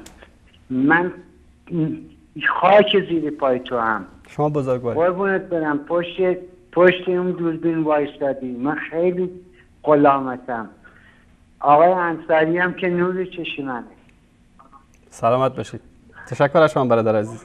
قربونت برم الهی، ممنونم. تشکر از شما. تشکر برادر بزرگوار. بله سلام علیکم، بفرمایید. بله سلام علیکم، بفرمایید. الو. بله سلام علیکم، بفرمایید. بله سلام علیکم. علیکم السلام. کمی بلندتر صحبت کنید بیننده گرامی. سلام علیکم. خسته نباشید آقای انصاری. سلامت باشید بیننده گرامی. خودتون رو معرفی کنید، از کجا زنگ میزنید؟ عباس هستم از ایران. آقا عباس بزرگوار، بفرمایید برادر عزیز در مورد موضوعاتی که مطرح شد صحبت کنید. بله اون عرضی نداشتم، من این در حد یه دقیقه اون بحثی که هفته پیش آقا عباس. بله. برادر عزیز، من یه خواهشی ازتون دارم. همین آقای شریفی که از شماره شما تماس گرفتید گوشی رو بدید دست خودش صحبت بکنه. خب نه بحث اونش نیست. حالا این که شما آقا عباس همین شماره علی شریفی که قبلا تماس گرفته بود. خب چه اهمیتی داره؟ چرا دروغ میگید؟ چرا دروغ میگید؟ چه دروغی؟ از یه شماره مثلا چند نفر نمیتونه تماس بگیرن این حرفا؟ خب چرا خودش صحبت نمیکنه؟ چرا خودش صحبت نمیکنه؟ من تماس گرفتم. شما چرا؟ خب آقا عباس، هر کی که تماس گرفته، آقا عباس، برادر بزرگوار، توهین نکنید، اهانت نکنید در فضای دوستانه. چه توهینی کرده؟ خب توهین کار شماست. شما همین برخورد شما برادر عزیز، آقا عباس، همین برخورد شما توهینه. یعنی ادب و اخلاق یک مسلمان شیعه رو داشته باشید. امامان بزرگوار شیعه هیچ وقت به شما امر نکردن که اینطوری با یک مخالفتون برخورد بکنید. برادر بزرگوار، ما الان گوش کنید. آقا عباس، بینندگان مثلا عوام شما خوبه، چهت بیننده جمع کردید، ولی در آقا عباس همه دیدن توهینات رو شما میکنید و از روز پدوتر از روز گذشته. آقا عباس شما یعنی ادبیات شما در برادر بزرگوار، در مورد ادبیات شما و آقای شریفی آخرین کسانی باشید که در مورد ادبیات صحبت بکنید. من همین الان آقای عباس، آقا عباس، برادر بزرگوار، من دارم با کمال ادب و احترام با شما برخورد میکنم. لطفاً این احترام رو خیلی مؤدبانه برادر بزرگوار، آقا عباس عزیز، برادر عزیز، گوش کنید حرف منو برادر بزرگوار. ما الان 2 تا کلیپ پخش کردیم. یکی در مورد دروغ آقای قزوینی که انکار کرد که خمینی این حرف رو نزده در حالی که زده، و در مورد اهانت هایی که خمینی به ذات الهی، به پیامبر بزرگوار اسلام و به اهل سنت و به امهات مؤمنین و به اصحاب پیامبر کرده. نظر شما برادر بزرگوار رو در این مورد میخوام بدونم. بفرمایید. خب اولا که اون شما این روش شماست و از قدیم گفتن هر کس یک طرفه به قاضی بره راضی برمیگرده. من وارد اون بحث نمیشم. شما همون بحثی که آقای بزرگوار، آقا عباس، ببینید آقا عباس اجازه بدید که بحثمون محترمانه بره جلو. شما لطفاً در مورد این موضوعی که ما مطرح کردیم، آقا عباس اجازه بدید. خب من مجبورم که صداتون رو قطع بکنم. آقا عباس بزرگوار، برادر عزیزم، یک لیوان آب سرد نوش جان بفرمایید. بعد با ذهنی آرام، با اعصابی آرام دوباره تماس بگیرید. من به شما وقت میدم در مورد موضوع برنامه صحبت بکنید. بعد از اون من به همه مخالفین این وقت رو دادم که خیلی راحت، مؤدبانه، آقا محمد از یزد، برادرمون آقای حسینی، حجت الاسلام حسینی و دیگران اومدن زنگ زدن، بارها صحبت کردن. اما قضیه ادب و اخلاق، من انشالله کلیپی از دوست بزرگوار شما جناب آقای شریفی اینجا دارم، پخش میکنم و شما اینکه یک کلیپی رو از من گرفتن در صفحه فیسبوکشون گذاشتن و اینکه به مردم گفتن که بله چون این طرف به من گفته احمق، جاهل، بیشعور، بله اینا حطاکی کردن، توهین کردن، در حالی که توهین ها و حطاکی ایشون رو من در یک کلیپ جمع کردم. چون این روش و منهج اهل سنت نیست که تیکه تیکه بگیرن یک بحثی رو یک جایی پخش بکنن بعد یک ادعایی بکنن. اگر واقعا ایشون جرأت و شهامت و مردانگی داره، کلیپ کامل مناظره رو در صفحه خودش پخش بکنه و بعد از اون در شبکه ولایت پخش بکنن تا بینندگان اخلاق ایشون و اخلاق من رو ببینن و قضاوت با بینندگان باشه که کی به کی توهین کرده. من انشالله در اثنای برنامه پخش میکنم کلیپ رو. بله، سلام علیکم، بفرمایید. علیکم السلام بیننده گرامی، بفرمایید.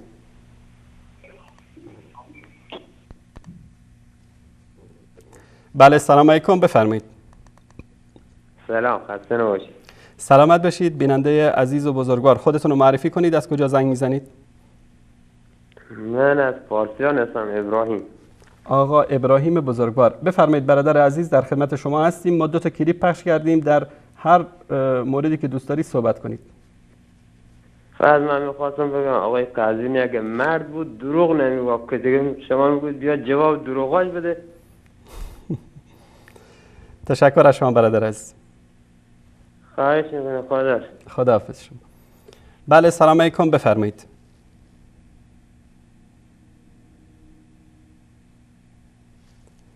بله سلام علیکم، بفرمایید. سلام علیکم بیننده گرامی، بفرمایید. الو. بله سلام علیکم، بفرمایید. سلام، خستان باشین. شبکه وصال حق. شبکه وصال حق، لطفا خودتون رو معرفی کنید، از کجا زنگ میزنید؟ من علی هستم از کرمان. آقا علی از کرمان. برادر عزیز و بزرگوار آقا علی بفرمایید در مورد دو موضوعی که در برنامه مطرح شده هر کدومش دوست دارید پاسخ بدید. ببینید این خدا از روز اولشون با دروغ اومدن، از روز اولشون با نفاق اومدن. بله. اینا اصلا کارشون دروغ گفتنه، از بطن فقط دروغ میگن. اینا شما الان هر چی شما اینا نشون بدید، اینا سرشون مثل کپک کردن تو برف، هیچ کس نه میبینن نه چیزی.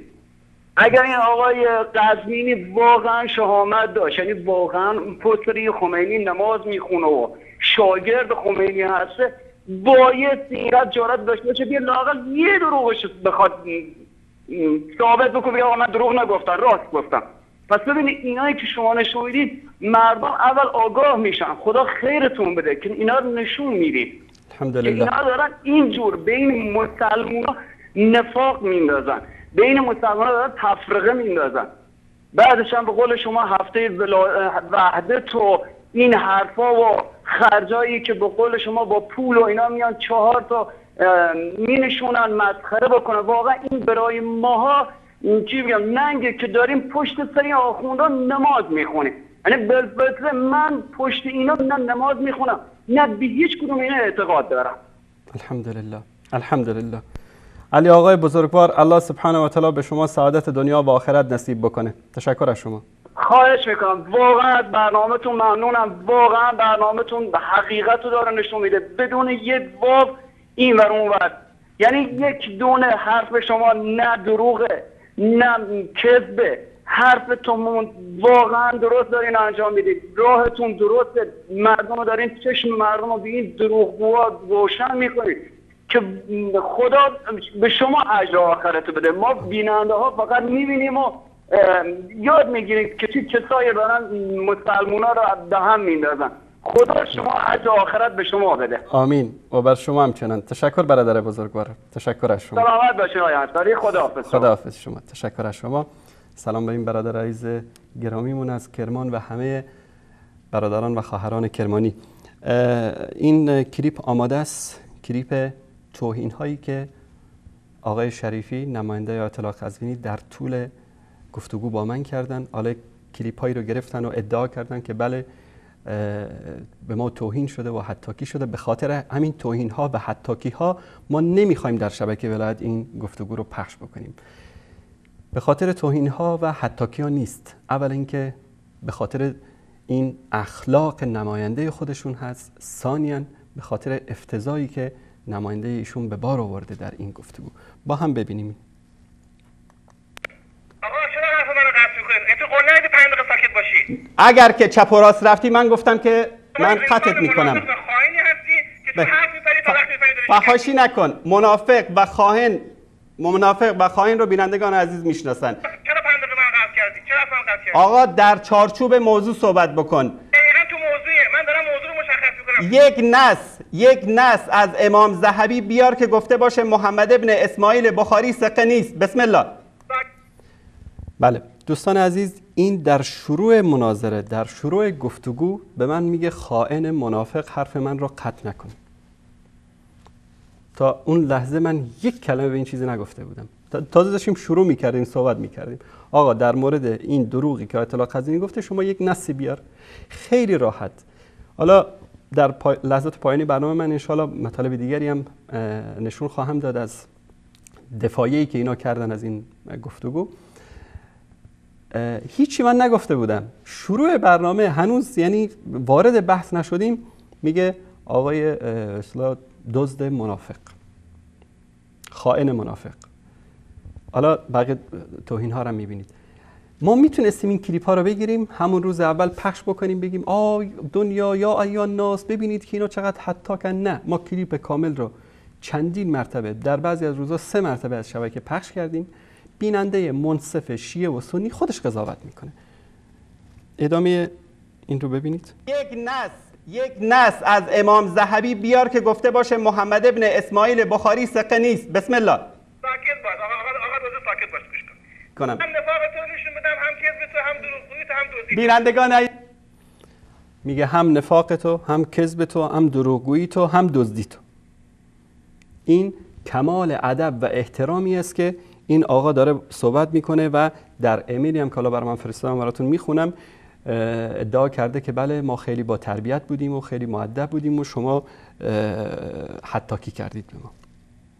آقا روزه ساکت باش گوش کنم. هم نفاق تو نشون بدم، هم کذب تو، هم دروغگویی تو، هم دزدی. بینندگان عزیز و گرامی، قضاوت با شما عزیزان. این آقای علی شریفی بود به نمایندگی از قزوینی. خیلی دوست داشت که با من مناظره بکنه. تضعیف این سه تا علما اهل سنت میرن به خاطر که این دزدای آخر زمان که ملاذ پول دیدن.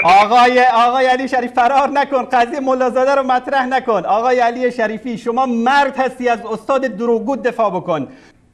بسم الله. گفتی شریفی گفته غلط کردی، گفتی چون تو دیوان و ضعف و متروکی نیست. گنزنی میشم آبروحتی و آبرو بردی. من دارم صحبت میکنم تا میبینید گنزنی میخوام دروغ تو بکنم. نه خیر، دروغ نیست. شما میخوای حاشیه بری وقت رو تلف بکنی. آبرو تو موقعی رفت پولم ملازم دزدی. ببین آقای شریفی منافقت نکن. مرد باش، 1 کیلو باش، مرد باش. حرف قزوینی رو دوستان کلیپش آماده بکنن. نص حرف قزوینی رو ما پخش کردیم، الان هم دوستان آماده میکنن پخش میکنیم. شما لطفاً بگو که ذهبی در کجا محمد ابن اسماعیل بخاری رو گفته که ثقه نیست و ضعیف است. بسم الله، 1 کلمه از ذهبی بیار. خب تو که میگی 3 ماه منتظری که من تو همین شما 20 دفعه زنگ کنم قطعا کردی که دروغ. به خاطر که بی‌ادبی، به خاطر اینکه تربیت نداری. اگر ادب و تربیت داشته باشی، اینجا کسانی اومدن 1 ساعت هم با من صحبت کردن، من قطع نکردم. من از دروغ‌های بقیه‌شون میگذرم، سراغ همین موضوعی که این آقا میگه میرم. بسم الله. وقت اینقدر تو سواد نداری، خب بی سواد اسم این کتاب ثقاتی که لین بهشون عزیزم در به عنوان یک شخصیت آقا این دیوان از ضعفا و المتروکین دوستان عزیز نشون بدن. آقای انصاری تو اگه سواد داشتی میفهمیدی. آقای انصاری خب تو که نمیفهمی. بسم الله. نامردون کسی که قول میده و زیر قولش میزنه. گفتی 5 دقیقه وقت میدم، این حرف ذهبی رو میخوام بدونم. چرا قطع می‌کنی؟ بفرما حرف خود ذهبی در کجا گفته؟ آقا این دفعه اگر اومدی تو حرفم مشخص میشه نامرد کیه. من آقای نامحترم 2 دقیقه ساکت باش، بحث لفظ بذار جواب. آقای محترم آقا 3 دقیقه تایم تو بگی تو حرف من نپس 3 دقیقه وقت منو بده تو موضوعم دارم صحبت میکنم. الکی حاشیه هم نره. این کوچه بازی هم در نیاد. 3 دقیقه تایم بذار. آقای علی شریفی لطفاً صحبت بکنید در مورد دروغ قزوینی که گفته که محمد ابن اسماعیل بخاری رو ذهبی تضعیف کرده. خواهش تایمر نمیذارم، همینجا تایم، همه بینندگان تایم بگیرن. بسم الله. ساکت باش، حرف من نپس. مؤدب صحبت بکن در مورد موضوع. 1 کلمه خارج از موضوع صحبت نمی‌کنی. دیگه ای بابا مسخرهشو در آوردی تو با این اخلاقت. ساکت باش 3 دقیقه دیگه. خب تو اگر مردی تو حرفم نپر. بسم الله ساکت باشی پس. من بالا کوه تو حساب کن. قرآن بوده. حاتم دروغ گویم. قرآن بوده. حاتم دروغ گویم. این نفاق ذهبی رو نشون میده. بسم الله. کسی دروغ عبدالقدوس دهخان من رو کنم اینجا. توهین نکن آقای شریفی. مرد باش، گفتم 1 کیلو باش، مرد باش و حرف ذهبی رو بیار که در مورد امام محمد ابن اسماعیل بخاری گفته باشه. بله. امیدوارم که بدآموزی نداشته باشه برای کودکان و عزیزانی که تو خوناب میبینن این حرفا رو میشنون. این اخلاق حوزه است. اگر من بهش گفتم احمق جاهل بیشور، دلیل دارم.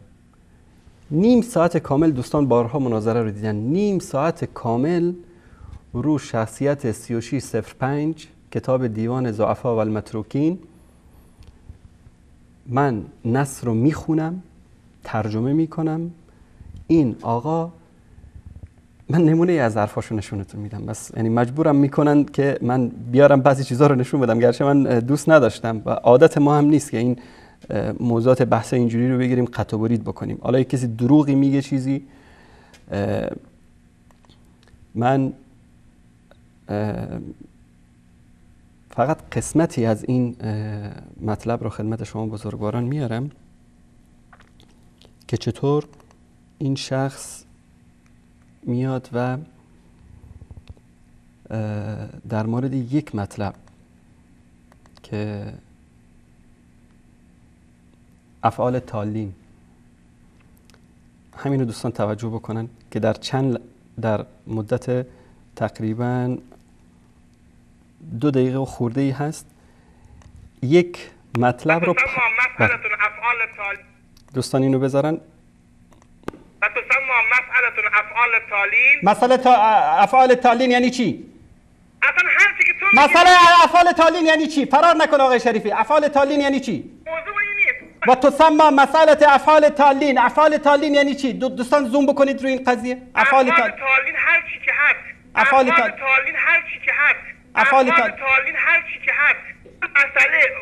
مسئله خدمت شما عرض کنم که در رابطه با آن مسئله که تضعیف شد، مسئله خدمت شما عرض کنم که در رابطه با آن مسئله که تضعیف شد، مسئله خدمت شما عرض کنم که در رابطه با آن مسئله که تضعیف شد.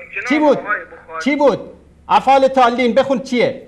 در رابطه با افعال تالین که نامیده میشد به مسئله افعال آیندگان، در رابطه با افعال تالین که نامیده میشد به مسئله افعال آیندگان، در رابطه با افعال تالین که نامیده میشد به مسئله افعال آیندگان، در رابطه با افعال تالین که نامیده میشد به مسئله افعال آیندگان. نه دروغ ترجمه نکن. افعال تالین یعنی چی؟ تالین از تلاوت گرفته شده. افعال تالین یعنی چی؟ افعال تالین این افعال خوانندگان. خوانندگان چی؟ افعال تالین این افعال خوانندگان. خوانندگان چی؟ افعال تالین این افعال خوانندگان. خوانندگان چی؟ دوستان عزیز اینم از مکتبه شامله دارم نشون میدم، اینم از کتاب. دوستان عزیز نشون بدن سیر اعلام نبلا. این کتاب سیر اعلام نبلا هست. قلت هذه دقت من عیون. میگه این قضیه‌ای که عیون در موردش به اصطلاح حساسیت نشون داده از دقت ایشون سرچشمه میگیره. چرا؟ والذی ظهر من محمد، چیزی که ظاهر شده از محمد ابن اسماعیل بخاری، امر خفیف، چیز خیلی ساده ای بود، خفیفی بود. من مسائل التي اختلف فی الائمه، از جمله مسائلی که ائمه در اون اختلاف داشتن. چی بود؟ فی قول القرآن، در قضیه قرآن. و تسمى، این چیزی که محمد ابن اسماعیل بخاری رو روش ایراد می گرفتن چی بود؟ مسئله افعال تالین، مسئله تلاوت قاریان قرآن. آقای علی شریفی اگر نفهمیدی الان بفهم. محمد ابن اسماعیل بخاری قائل به خلق صدای قاریان قرآن بود، نه قائل به خلق قرآن چنانچه که شما این دروغ رو گفتی لحظات پیش. بله. خب برای یعنی درک فهم و شعور این انسان 5 ترجمه کرده از اقوال تالین، خلق قرآن، هر چی که هست. حالا این چیزی دیگه است، نمیدونم افعال آیندگان، افعال خوانندگان، تا لحظه آخرم افعال تالین رو، فعل یا افعال تلاوت کنندگان قاریان قرآن رو، این رو نفهمید. وقتی که نیم ساعت شما در یک جمله رو بخواید به این انسان حالی بکنید و نتونه بهت پاسخ بده، شما به این چی میگید؟ بله سلام علیکم، بفرمایید. انصاری؟ بله بیننده گرامی، لطفا خودتون رو معرفی کنید، از کجا زنگ میزنید؟ علی هستم از ایران. آقا علی بزرگوار، بفرمایید برادر عزیز. در مورد سلام آقا انصاری، خوبی؟ سلامت باشین. در مورد 2 موضوعی که مطرح شد اگر صحبت بکنید خوشحال میشیم آقا علی. آقای انصاری، بله سلام علیکم، بفرمایید. سلام علیکم. علیکم السلام و رحمت الله و برکاته. خسته باشین آقا. سلامت باشید. من آقا از کشور قرقیزستان زنگ میزنم به شما. از افغانستان. بفرمایید برادر عزیز، در مورد موضوعاتی که مطرح شد صحبت کنید. در مورد موضوعاتی که آقا ببخشید اما فارسی من یک کم زیاد خوب نیست آقا. خواهش میکنم بفرمایید، راحت صحبت کنید، مشکل نیست. من با اونا که گفتن که حرفی نداره حاج آقا، فقط با شما میگم خدای تعالی گفته ان الله مشرکون نجس. حاج آقا مشرکن دیگه، نجسن دیگه، چیکار کنیم دیگه، همون هم دیگه. درست. تشکر از شما برادر عزیز، الله متعال شما را حفظ کنه. شما در نکنه. خدا نگهدارت. بله سلام علیکم، بفرمایید.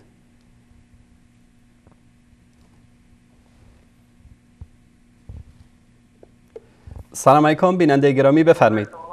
الو. بفرمایید برادر عزیز. وصال حق. وصال حق. لطفا خودتون رو معرفی کنید، از کجا زنگ میزنید؟ عمر هستم از بندر لنگه. آقا عمر بزرگوار، بفرمایید برادر عزیز، در مورد موضوعاتی که مطرح شد صحبت کنید. آقای انصاری، خدمت شما میخواستم عرض بکنم که اینها خیلی... آقا عمر صدای تلویزیونتون رو ببندید.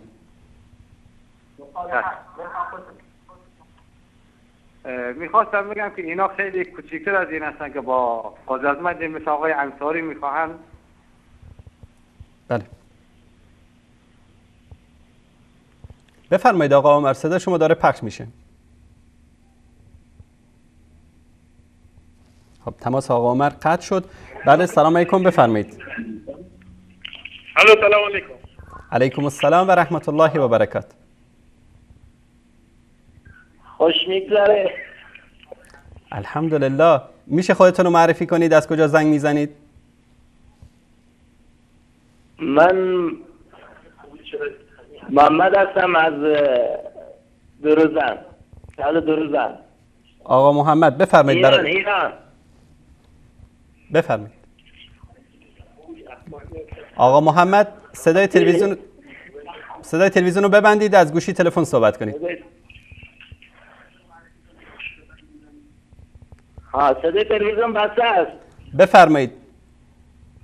سلام علیکم. علیکم السلام و رحمت الله. آقا محمد برای ما خوش میگذره، برای شما هم خوش میگذره؟ بعد نیست. الحمدلله. الحمدلله.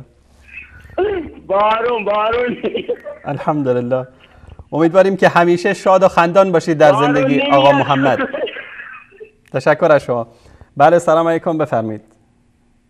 آقا ببخشید میشه من یکم وقتتون بیشتر بگیرم؟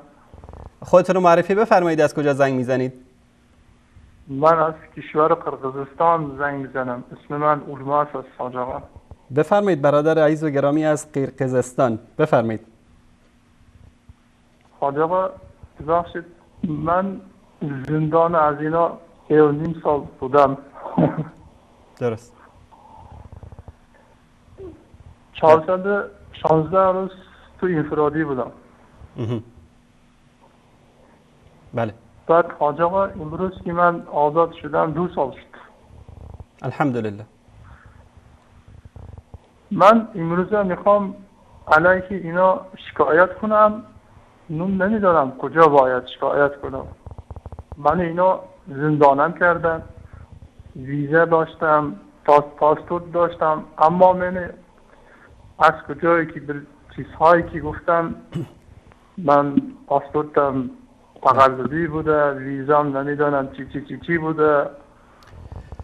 برادر عزیز و بزرگوار، به الله سبحانه و تعالی شکایت کنید و از بارگاه الله سبحانه و تعالی بخواهید که سزای این ظالمین رو بده. شما از کی میخواید شکایت بکنید؟ از حکومتی میخواید شکایت بکنید که مذهبان خودش رو، شیعیان خودش رو در کهریزک و در ایوین به دختر و به بچه مردم تجاوز جنسی کردن به نام سربازان گمنام امام زمان. شما میخواید از اونها شکایت بکنید؟ واقعی یک دیگه التماسی داشتم. با آن خامنه‌ای یک نامه نوشته بودم، نمیدونم این نامه رو از کجا باید پخش کنم. شما بفرستید، ان شاءالله ما سعی میکنیم که در سایت هایی که داریم پخش بکنیم. به ایمیل برنامه بفرستید، دوستان عزیز زیرنویس خواهند کرد. تشکر از شما برادر عزیز. ان شاءالله دست شما در میکنم. زنده باشید. خدا ان شاءالله برای شما کمک کنه. آمین. آمین. سلامت باشید. با راه خدا همیشه مجاهد باشید. دست شما در نکنم. سلامت باشید. تشکر از شما. خدا نگهدار. بله سلام علیکم، بفرمایید. الو. بله سلام علیکم بیننده گرامی، بفرمایید. خودتون رو معرفی کنید، از کجا زنگ میزنید؟ سلام جناب انصاری، حال شما خوبه قربان؟ سلامت باشید. محمدی هستم از ایران تماس میگیرم خدمتتون. آقای محمدی بزرگوار، برادر عزیز، ما 2 مطلب مطرح کردیم در برنامه، هر کدومش رو دوست دارید در موردش صحبت کنید. بله خواهش می‌کنم. حالا من می‌خواستم ابتدا راجع به این آقای شریفی صحبتی داشته باشم خدمتتون. اگه فرصت شد راجع به اون ان شاءالله خدمتتون عرض خواهم داشت. جناب انصاری، من حقیقتا اولا که تشکر میکنم از برنامه خیلی خوبتون. واقعا زحمت میکشین، خالصانه و صادقانه. و خیلی از شیعه ها هستن که از همین برنامه‌های شما، از این 4 شبکه توحیدی واقعا راه راست رو پیدا کردن، هدایت شدن، که بنده هم یکی از همون شیعه های هدایت شده هستم. الحمدلله. خدمتتون که عرض کنم و تشکر فراوان دارم واقعا از برنامه‌تون، به خصوص از کلیپاتون که من فکر میکنم تو این 4 شبکه حالا گل سرسبد همه این برنامه‌ها این کلیپایی که شما واقعا می‌سازید. کلیپ‌ها واقعا اساسی و بنیادی در حقیقت داره تیشه میزنه به ریشه این افکار خرافیون آخوندی. بله. خدمتتون که عرض کنم این آقای شریفی یه بازه است و عذرمن شمسه. این دنبال این نیست که در حقیقت چیزی رو بخواد ثابت کنه. من فکر میکنم این فقط دنبال این هست. یه مدت در شبکه کلمه، یه مدت در شبکه‌های دیگه، الان که در شبکه‌های شما حضور پیدا میکنه، میخواد در حقیقت با روح و روان و اعصاب شما بازی کنه. باور کن ما که باهاش بحثی نداریم، از تلویزیون داریم برنامه رو میبینیم، اصلا اعصاب ما خورد میشه، داغون میشه به خاطر اون افکارهای پوچ، به خاطر حرفای مزخرف و بیهوده و باطلی که میزنه.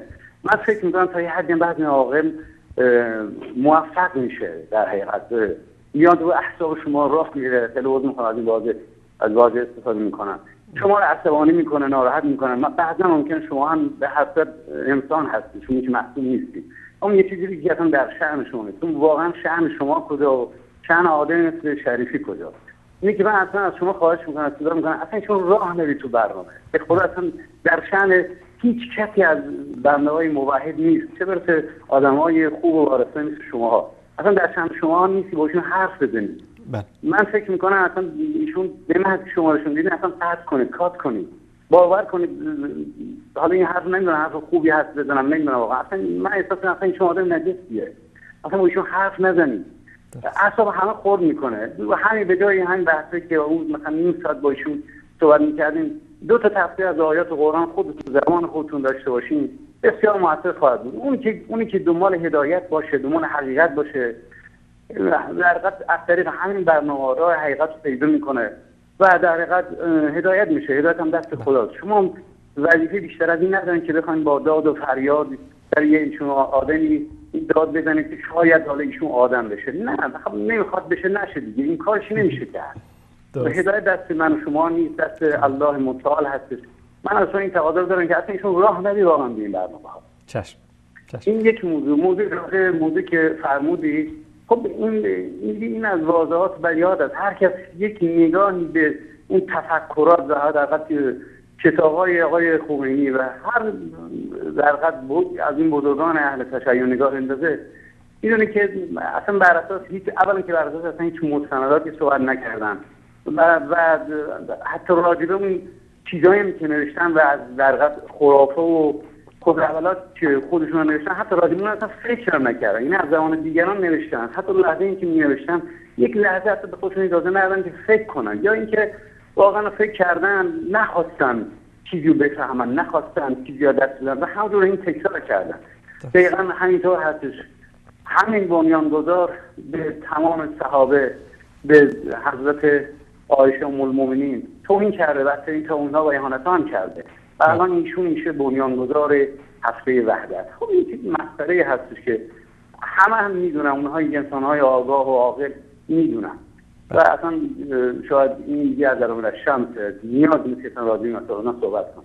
درست. من در پایان از شما بسیار بسیار تشکر میکنم، سپاسگزارم و بر اون خاک و ولایت هم نمیدونم ما انصاری شما اهل کجا هستی، ایرانی هستی، افغانستان که دقیقا نمیدونم، و واقعا درود میفرستم بر اون سرزمینی که شما و افرادی شما در اون سرزمین متولد شدید. انشالله که آنچه که بهترین هست در دنیا و آخرت خدا نصیب کنه. به شما همچنان. تشکر از شما آقای محمدی، برادر بزرگوار. تشکر از شما. زنده باشید. سلامت باشید. خدا نگهدارتون. خدا حافظ شما. برادر عزیز آقای محمدی، من از اخلاق این شخص، برخوردش، علمش، منطقش، عقلش، شعورش، همه چیزش اطلاع داشتم و از جایگاهی که داره.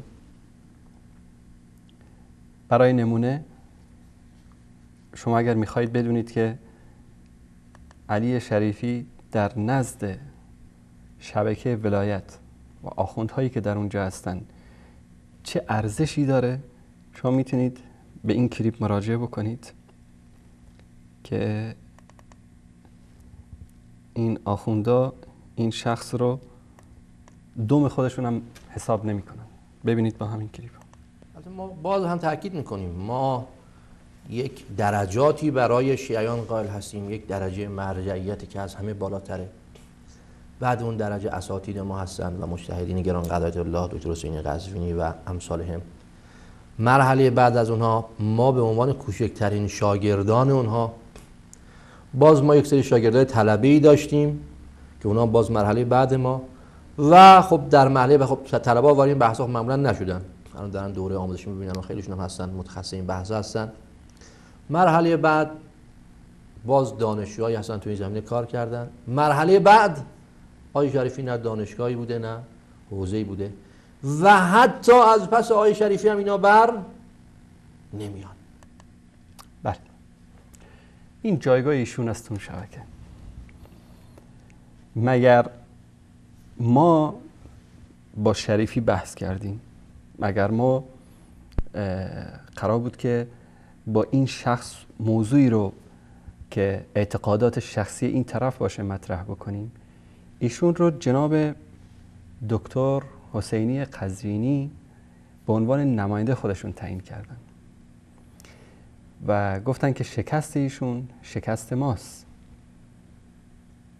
و من همونطوری که گفتم این شخص رو من میشناسم که کی است، علمش، شعورش، عقلش، منطقش و برخوردی هم که من باش کردم بر حسب حال این شخص بوده. شما در زندگی روزمره ببینید به یکی میگید آقا بفرمایید، طرف میاد چون انسان محترمیه میاد میشینه. یکی دیگه چون در وضعیت متوسطی هست از نگاه عقل و شعور و ادب و تربیت بهش میگید آقا بشین، میاد میشینه. یکی دیگه هر دو تا این حرفا رو حالیش نمیشه اصلا، بهش میگید آقا بتمرگ. برخورد من با این شخص بر اساس اون ادبیاتی بود که این برخورد میکرد با دیگران. فمن اعتدى علیکم فاعتدوا علیه بمثل ما اعتدى علیکم.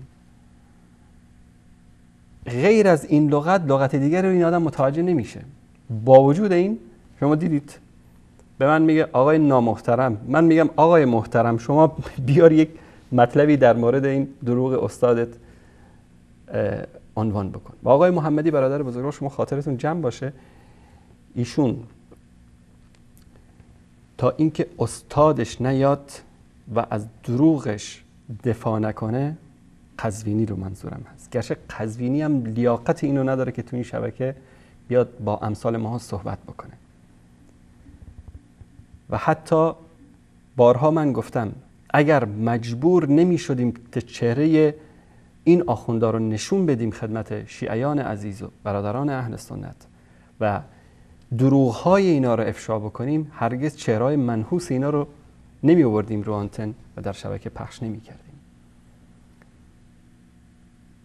و به من ایمیلم زده، در جوابش من گفتم که شما در 1.5 ساعت نتونستی از یک دروغشون دفاع بکنی و امروز ما اینجا تلفن ویژه گذاشتیم، شماره‌شو من در پایان برنامه نشون خواهم داد که روز شنبه فرستاده شده به آقای قزوینی. تا هنوز این شخص تماس نگرفته و ما همچنین منتظر تماس حضرت آیت الله دکتر حسینی قزوینی هستیم که بیاد و از یکی از دروغایی که گفته در این شبکه دفاع بکنه و بگه که در کجا امام ذهبی محمد ابن اسماعیل بخاری رو ثقه نمی‌داند. نماینده ایشون که 1.5 ساعت بیشتر از 1.5 ساعت کوشش کرد نتونست. امیدواریم که ایشون این غیرت و شهامت رو که ندارند کسب بکنن، بیان و به این دروغشون پاسخ بدن و نصیحتی دوستانه و برادرانه به عنوان یک مسلمان، به عنوان یک انسان با آقای قزوینی. شما که مسیرتون معلومه، ما بارها گفتیم که مراجع شیعه و علمای شیعه که میدانند و مردم رو به این راه میکشانند، هم گناه خودشون رو به دوش میگیرن، هم گناه کسانی که دنبال رو اونا هستن. حداقل سوء استفاده نکنید از این جوانها. همین آقای شریفی تازه داشت استعداد ایشون در سیم کشی و لوله کشی شکوفا میشد. بیچاره بدبخت آوردی به عنوان نماینده خودت تعیین کردی، نه آبرو برای خودش گذاشت نه آبرو برای تو گذاشت. نکنید، فرزندان مردم رو گمراه نکنید. فردا جواب شریفی و فرزندان شریفی و کسانی که به وسیله اینها گمراه میشن، نسلی که بعد از اینا میان، جواب همه اینا رو در پیشگاه خداوند تو باید بدی آقای قزوینی. به خدا این حرف دارم از اعماق قلبم میگم، شوخی هم نمی کنم. تصور نکنید که این حرفا دارم یعنی دارم شوخی میکنم با ایشون، نه والله. به خاطر این میگم که همین حرفها حجتی باشد بر قزوینی و امثال قزوینی فردا روز قیامت که بارالها ما رساندیم پیام تو رو، برحذر داشتیم آقای قزوینی رو که نکنید، جوانهای مردم رو گمراه نکنید. میلیون ها نفر دیدن این گفتگو رو. دروغ های شما رو، بیش از 160 دروغتون رو ما روزانه داریم در شبکه پخش میکنیم. نکنید، مردم رو گمراه نکنید.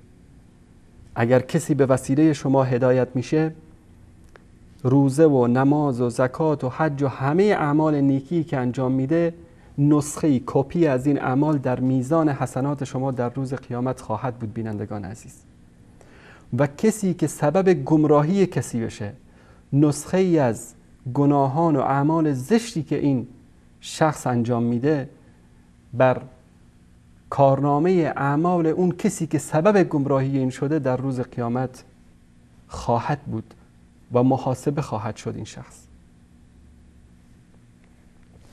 بله، سلام علیکم، بفرمایید. سلام علیکم و رحمت الله و برکاته. بنده عرفان هستم از کردستان جناب انصاری. آقا احسان از کردستان، برادر عزیز بفرمایید.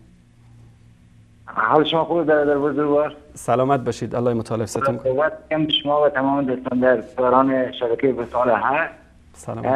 آیه جناب انصاری، آیه قزوینی رفته گل بیچینه، منتظرش نباشین. و آقای شریفی هم ساقدوشیشه. و این مسئله را خدمت شما عرض کنم که من بالاخره به حرف اینا 3 سال برنامه گذاشتن در مورد توسل که پیامبر صلی الله علیه و سلم میشنوه. من بالاخره قبول کردم این حرف از اینا، ولی آیا با شنیدن پیامبر صلی الله علیه و سلم برای شما بهبه و چهچه میکنه، خوشحال میشه از اینه که ناموس تو دهن کسی بدان میندازین و انواع و اقسام توهینا رو بهش میکنین؟ آیا پیامبر از این عمل شما خوشحال میشه؟ خجالت من نمیدونم اینا حالیشان هست، حالیشان که نیست. اگر بود که خیلی وقت بود از دور رفته بودن. بله متاسفانه. ولی خدا هدایتشان بکنه. اگر قابل هدایت نیستن خدا نابودشان بکنه که خیلی ضربه به این ملت و این مملکت زدن.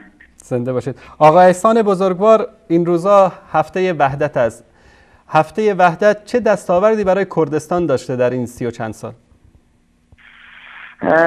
دستاوردش این بوده که جوانای ما منتظر اعدام هستن، دست در زندانهای رجای شهر و غیره هم، و نظران کسی رو به طرف اسلام و قرآن بیاره. کسی در حال تلاوت قرآن است دستگیرش بکنن، به عنوان وهابی برن منتظر الاعدامش بکنن، چندین سال در منتظر محاکمه باشه، آخرا با یه محاکمه دوغکی و آبکی حکم اعدام برایش صادر بکنن. این دستاورد هفته وحشت بوده برای اهل سنت کردستان. دیگه دستاورد دیگه ما ندیدیم از اینا که به نفع ملت و کردستان یا دیگر اقشار اهل سنت ایران باشه. جزاک الله خیر. تشکر آقا احسان بزرگوار. زنده باشین، خدا خیرتان بده. انشالله که با پیامبر صلی الله علیه و سلم و اصحاب بزرگوارش محشور باشین همراه با ما انشالله. در و شما هم چنان. تشکر برادر. زنده باشین، خسته نباشید. سلامت باشید. خدا نگهدارتون. بله، سلام علیکم، بفرمایید.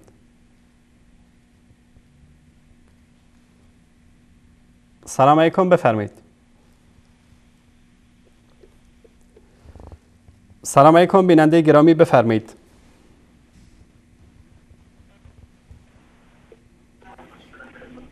سلام علیکم، بفرمایید. بیننده گرامی بفرمایید. سلام علیکم استاد عزیزم جناب آقای انصاری. علیکم السلام و رحمت الله و برکاته. خودتون رو معرفی کنید، از کجا زنگ میزنید؟ خسته نباشید. من مسعود هستم، از ایران تماس میگیرم خدمتتون، از استان خوزستان. آقا مسعود از خوزستان، بفرمایید برادر بزرگوار، در خدمت شما هستیم. آقا من میخواستم به امثال آقای شریفی و این کسایی که آقا عباس هر کس تماس میگیره بگم که هیچ اتفاقا تفاوتی که بین استاد انصاری شبکه وصال حق داره همینه که استاد عزیزمون واقعا حق رو میبینه و درباره حق صحبت میکنه و حتی حاضر نمیشه به خاطر اینکه اون حق خودش رو ثابت کنه از چیزهایی که اعتقاد نداره پایین بیاد.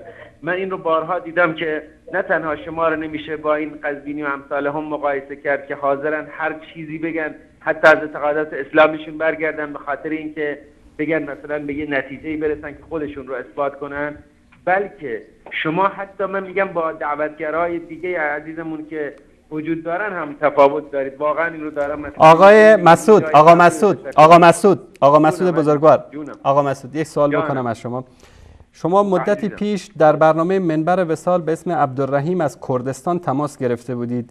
این یهو شما پرواز کردید رفتید از سنندج، اتفاقا دقیقاً از سنندج. این چطور شد که یهو اسمتون عوض شد از عبدالرحیم به مسعود و از کردستان به خوزستان؟ این از کرامات امام خمینیه، نمیدونم چیه این قضیه، میتونید در مورد این؟ من راستش من اولا بیننده پروپاگورس برنامه‌های شبکه وصال حق هستم و بعدش هم این که والا راستش اسم واقعیم رو نگفتم، حالا چون اینجا پشت ایر نداره ما همینطور که میایم رو اری اسمی میگیم دیگه، این رو از ما بپذیرید اگر هم لازمه تا یه اسم واقعیمون رو پشت ایر خدمتتون عرض کنیم. نه آقا عبدالرحیم یا آقا مسعود از کردستان از خوزستان، من خواهش میکنم من خواهش میکنم یعنی سعی کنید صادق باشید، یعنی یک اسم مستعار، یک منطقه مستعار همیشه که تماس میگیرید در هر برنامه، چون همه این تماسات ضبط میشه در اینجا و دوستان در اتاق فرمان ما شخص مسئولی داریم که همه این تماسات رو به اسم و از منطقه‌ای که ذکر میکنن ضبط میکنن و خواهشاً یعنی سعی کنید که همیشه با یک اسم مستعار و از یک منطقه. تشکر از شما. تشکر از تماستون. خواهش میکنم. خدا نگهدار. بله سلام علیکم، بفرمایید. سلام آقای انصاری. علیکم السلام بیننده گرامی، بفرمایید. بفرمایید خودتون رو معرفی کنید، از کجا زنگ میزنید؟ خوبی آقای انصاری، قربان شما. سلامت باشید. آقای انصاری من تهران زنگ میزنم، اگه میشه اسممو نگم چون میشناسن و واسه داستان درست کنم. بفرمایید راحت باشید. آقای انصاری من یک لحظه برادر گرامی، من خیلی عذر میخوام، یک لحظه من این یک تماس رو بگیرم، شما رو خط تشریف داشته باشید یک لحظه. بله سلام علیکم، بفرمایید. علیکم السلام و رحمت الله. این خط ویژه آقای قزوینی است. شما قزوینی هستید؟ نه عبدالله هستم، عبدالله آوازی هستم. عجب، شما تو شبکه ولایت کار میکنید؟ شماره دادی الان شما بیچاره بدبخت. بله بفرمایید برادر گرامی، بفرمایید. آقا انصاری خسته نباشید. سلامت باشید، بفرمایید صدا شما داره پخش میشه. بعد من میگم اهل سنت هستم، از تهران زنگ میزنم، اگه میشه اسممو نگم، فقط اینکه شما همیشه با دلیل و منطقه میزنین درسته، شکی توش نیست. من راجع به این برادران بسیجی و چیزمون یه خود صحبت دارم که یکی دو تا از دوستان بسیجی هستن و اینا. بله. روزی یکی از دوستان اومد ما داشتیم در مورد همین چیز حرف می‌زدیم، شبکه ولایت و امام حسین و اینا. به من گفت که از این بسیجی‌ها تو بسیج یه چیزایی بهشون میگن. درست. به من گفت که شبکه امام حسین و ولایت نگاه نکن. گفتم چرا؟ خواست تصریح بره که نمیدونم این آقا اصلا تو حوزه علمی قم درس نخونده، این پول میگیره فلان بسانه. گفتم اینا رو نمیخواد بگی، ما خودمون میدونیم که حوزه علمی قمه. خودش داشت تعریف میکرد و ما گفت که شبکه ولایت امام حسین بقیه اینا همه زیر یه نفر توی حوزه علمی قم هم هست. بالاخره راستش رو ما گفت. گفتم حالا کی است؟ گفت سید صادق شیرازی که از طرف انگلستان حمایت میشه. گفتم درسته شاید از طرف انگلستان حمایت بشه ولی خب محال از طرف ایران هم حمایت نشه. همین چیزی اصلا نمیشه که شبکه ایران باشه و انگلستان حمایت کنه، زیر همین دولت داره حمایت میشه. گفت برو تحقیق کن درباره آقای سید صادق شیرازی که ما اصلا خودمون قبولش نداریم ولی خب نمیتونیم کاریش بکنیم. گفتم مگه میشه آخه شما یکی قبول نداشته باشید و بعد بذارید تو حوزه علمی قم بمونه، شما سر به نیستش نکنید؟ گفت نه خب بالاخره جزء روحانیون ما هستن و باید احترامش هم نگه داریم. گفتم چطور میشه که شما باش مخالفید ولی احترامش هم نگه میدارید؟ گفت که این اولین کسی که تو ایران اجازه داد که قمه‌زنی بشه روز عاشورا و اینا آیت الله خامنه ای هم که براش نامه فرستاد. بله. آیت الله خامنه ای هم براش نامه فرستاده که این فتوا تو پس بگیر، نمیدونم چی بهش میگم، حالا این حکمی که صادر کردی رو پس بگیر. درست. گفتم لازم نیست، به اندازه کافی دروغ گفتی به من داداش، دمت گرم. خلاصه از این چیزا که شما خودتون میدونید این مردم خودشون باور کردن کم کم که این شبکه‌ها دروغه. زیر نظر دولت جمهوری اسلامی هست یا زیر نظر همین آقای سید صادق شیرازی. نمیدونم شما میشناسیدش یا نه آقای انصاری، و اگه میشه لطف کنید در موردش تحقیق کنید و تحقیقاتون رو به مردم نشون بدید تا واقعا بشناسن اینها رو. باشه، تشکر برادر عزیز از تهران. دوست دارم آقای انصاری. زنده باشید، الله مطالبتون کنه. تشکر از شما. سید صادق شیرازی از به اصطلاح باند همون یاسر الخبیث و شبکه فدک و امام حسین اینا جزء اخباریون شیعه هستن. شبکه ولایت زیر نظر ناصر مکارم شیرازی است، همون مرجع تقلید معروفی که ما یکی از دروغاشو در مورد قدیر خم نشون داده بودیم، برای نمونه یک دروغشو نشون داده بودیم. زیر نظر ایشون این تشابه اسم در خانوادگی از صادق شیرازی و ناصر شیرازی، اما ارتباط خانوادگی با هم دیگه ندارن. صادق شیرازی و مجتبی شیرازی و یاسر الحبیب که داماد ایناست و علایاری، اینا کلا یک باند جداگانه‌ای هستن، چون شیعه اثناعشری به دو گروه تقسیم میشن. میدونید که در این مذهب صدها گروه هست، ما در بعضی از برنامه ذکر کردیم. دو گروه مهم هست که اصولی و اخباری هستن. اخباری های اینا همین گروه باند مجتبی شیرازی و به اصطلاح یاسر الحبیب و صادق شیرازی و اینایی که تو شبکه امام حسین و بقیه و به اصطلاح فدک و اینا میان صحبت میکنن، اینا نظرشون و اعتقادشون رو خیلی صریح بیان میکنن. اصل تشیع اینا هستن.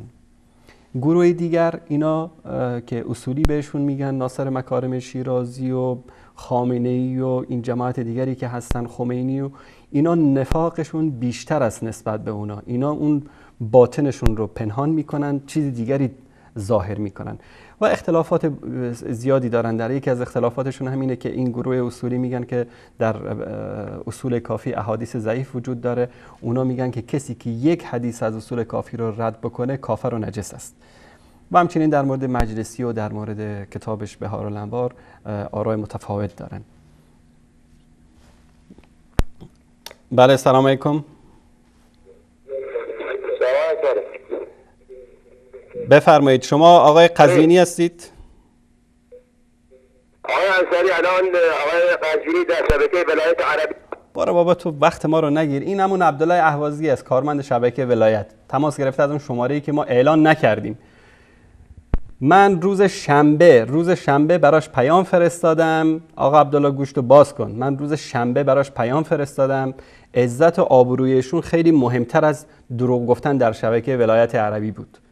عزت و آبروی آقای قزوینی خیلی مهمتر از این بود که بیان در شبکه ولایت عربی برام. بعد می اومدن از آبروی خودش دفاع می کرد، از این دروغی که گفته.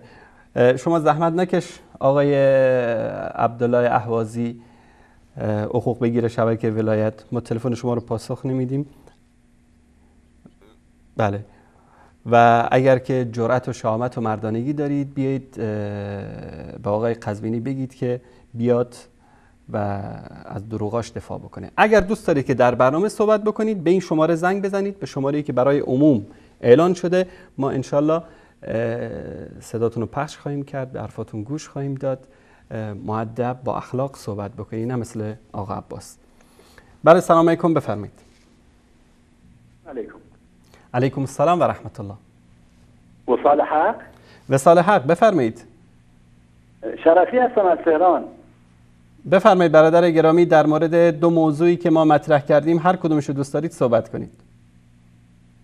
خواهش می‌کنم اگر محبت کنیم با ما یه وقت بدید ممنون میشیم. شما الان رو خط هستید، صداتون داره پخش میشه برادر عزیز. ما در مورد توهین‌های خمینی مطالبی رو نشون دادیم، در این مورد اگر صحبت بکنید به مناسبت هفته وحدت. ممنونم. عذر میخوام درباره چیزایی که خمینی آوردن در کتاب خودشون که ناصبین، معمولا ناصبی در مذهب شیعه کسانی که برای اهل بیت که شما اینا رو هم قبول دارید، شما صحابه پیغمبر رو قبول دارید، اهل بیت حتما قبول دارید شما، درسته یا نه؟ بله بله. خب هر کس برای اهل بیت عداوت را ابراز کرده اینا میشن ناصبی میشن. خب شما تعریف ناصبی رو بهتر میدانید یا علمای شیعه؟ شما همین حرفی رو که زدید هم آوردن، شیخ مفید و کلینی و مجلسی اینا هم گفتن کسانی که برای اهل بیت را عداوت نصب کردن ناصبی هستند. خب آقای محترم، امام اول را نمیشناسه. آقای محترم، الان امام ابو حنیفه رحمت الله علیه ناصبی هست یا سنی؟ شما الان فرمایش کردی، گفتی ابو حنیفه گفته قال علی و انا قلت، یعنی علی را قبول نداره، درسته یا نه؟ همین حرف دروغه. همین حرف دروغه که نسبت دادن به امام ابو حنیفه رحمت الله علیه. ایشون در نص صریح کتاباش میگه در مورد کلام الله که ما هیچ حرفی نمیزنیم، در مورد سخن حدیث صحیح پیامبر صلی الله علیه و سلم حاشا و کلا که اعتراضی بکنیم، در مورد صحابه که علی عینی و راسی حرفشون رو قبول میکنیم، در مورد تابعین ما هم مثل اونا اجتهاد میکنیم، اونا که اجتهاد کردن ما هم اجتهاد میکنیم، هم رجال و نحن رجال. در هیچ جا امام ابو حنیفه نگفته که علی این چنین گفت من برخلافش میگم. این دروغی است که علمای شما به امام ابو حنیفه بستن. شما اون برگه که شما فرمایش کردی خوندید، من در جواب اون چیزی که شما فرمایش کردی خوندید دارم جواب. خب همینم دروغه. ببینید شما هم تعریف ناصبی که شما گفتید اشتباه است و هم این که دروغی که نعمت الله جزایری به امام ابو حنیفه بسته که ایشون میگفته که قال علی و انا قلت اشتباه است، دروغه.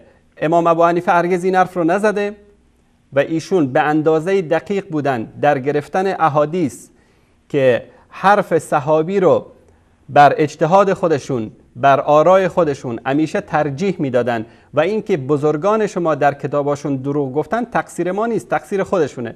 ثانیاً من از کتاب آل عصفور نشون دادم، شیخ حسین آل عصفور یکی از استوانه های علمی شما هست که میگه که ناصبی کسی است که یقال له سنی. ناصبی یعنی سنی، سنی یعنی ناصبی. بله. تشکر آقای محترم.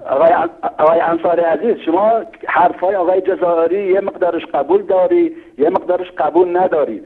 اگر قبول داری باید همه‌شو قبول داشته باشید و اگر نه هیچ کدومش باید قبول نداشته باشید. خب آقای محترم، برادر گرامی، عزیز دل من، شما یک نص، یک جمله از علمای بزرگوار خودتون، از استوانه های دینیتون بیارید که اهل سنت، کسانی که ابوبکر و عمر و عثمان و علی رو به ترتیب فضیلت قبول دارن، بهشتی هستند، مؤمن هستند، جهنم نمیرند، مثل ما هستند، برادران ما هستند. بفرمایید خدمت شما است.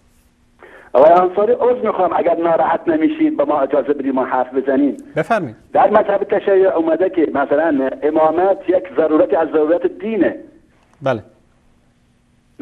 مثلا وقتی که علی را ما به عنوان امام اول، خلیفه اول در مذهب ما اومده، خب مسلما که خلیفه اول و دوم شما ما مثلا مرفوض میکنیم به این دلیل که غدیر هست، غدیر خم هست، حدیث دار هست، جاهای دیگه که حضرت پیغمبر اینو تعریف کردن و تنصیب کردن. به این دلایل ما دلیل داریم. آقای انصاری عزیز، بیهوده نمیگیم. شما یه روز سوال کردید چرا اومده مثلا خمینی این حرفا را زده، چرا مجلسی این حرفا را زد درباره خلیفه اول، خلیفه دوم، چرا این حرفا را زد درباره طلحه و زبیر و عایشه، چرا این حرفا زده شد؟ مگر اینا قیام نکردن بر علیه امام زمانشون؟ آقای شریفی، آقای جمل. شریفی برادر بزرگوار، سوال من واضح و آشکار بود. این مسائل رو ما قبلا هم نشون دادیم، خبر داریم که بزرگان شما چه در کلینی، چه مجلسی، مفید و غیره، میگم کسی که یکی از امامان رو انکار بکنه و رد بکنه مانند این است که همه امامان را رد بکنه و این انسان کافر است و جاویدان در آتش دوزخ خواهد ماند. سوال من چیز دیگری بود. شما فرمودید که ناسبی ما به کسانی میگیم که عداوت دارن با اهل بیت. خود شما میدونید و همه برادران و خواهران شیعه میدونن که اهل سنت با اهل بیت عداوت ندارند، بلکه محبتی که اهل سنت به اهل بیت دارن اگر بیشتر از محبت شیعیان به اهل بیت نباشه کمتر هم نیست. حرف من اینجاست که مایی که با اهل بیت پیامبر عداوت و دشمنی نداریم، آیا ما ناسبی هستیم، کافر هستیم یا نیستیم؟ علمای شما میگه که شما اگر که همه اهل بیت رو دوست داشته باشی، خودتو فدای اهل بیت هم بکنی، چون تو ابوبکر و عمر و عثمان رو به عنوان خلیفه اول و دوم و سوم میشناسی و بعد علی رو قبول داری، تو ناسبی هستی، کافر هستی، جاودان در آتش دوزخ هستی. آقای انصاری عزیز اجازه هست ما جواب بدید؟ بفرمایید. عذر میخوام. شما ماشاءالله خیلی بحث میکنید، خیلی تحلیلگر هستید. آیا شما از خودت سوال کردید چرا این شیعیان، این رافضی‌ها مثلا ابوبکر و عمر و عثمان را قبول ندارن؟ این یه سوال. سوال دوم، شما میفرمایید که ما شیعیان سنی‌ها را به عنوان ناصری میدونیم. شما میفرمایید معاویه رضی الله عنه، مگر معاویه با علی علیه السلام نجنگید؟ من حضرت پیغمبر فرمایش نکردن جنگ علی جنگ من جنگ با خداست. آقای محترم، سلمی حرب و حربی چندین بار این تعریف کردن یا نکردن؟ آیا معاویه نجنگید در صفین با حضرت علی علیه السلام؟ مگر میشه علی خوب باشه معاویه خوب باشه؟ آقای انصاری عزیز ما اینجا رو میخوام سوال کنیم، یا علی خوبه یا معاویه؟ اگر معاویه خوبه علی بده، اگر علی خوبه معاویه بده. تمام شد حرفتون. معاویه که عهدنامه که با امام حسن داشت قرار بود که بعد از خودش یزید باشه. آقای شریفی از تهران، خلیفه جانم. آقای شریفی از تهران، من همه این حرفایی که شما میزنید من میدونم که این اعتقادات شماست و از همه اینا خبر دارم. سوال من خیلی واضح و آشکار بود. شما اومدید به من اعتراض کردید، گفتید که ما اهل سنت رو ناسبی نمیدونیم، ناسبی کسایی رو میدونیم که دشمنی با اهل بیت دارن. الان دارید حرف خودتون رو نقض میکنید. یعنی سوال من خیلی واضح و آشکار، آیا اهل سنت، همین برادران اهل سنت شما در بلوچستان، کردستان، در اهواز، آیا اینها سنی هستن به بهشت میرن یا ناسبی هستن و به جهنم میرن؟ جواب من رو بدید خواهشاً. بله جواب میدم.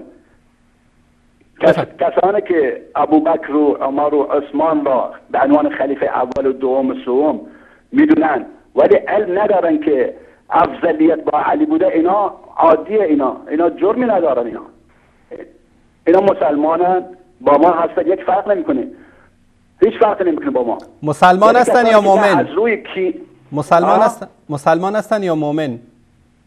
مسلمان هستن. مسلمان یا مؤمن؟ مسلمان. یعنی مؤمن نیستن؟ نه، چون خبر ندارن. آقای انصاری عزیز تشکر میکنم از شما. خوبه شما؟ ممنونم. تشکر از شما. خدا نگهدارتون.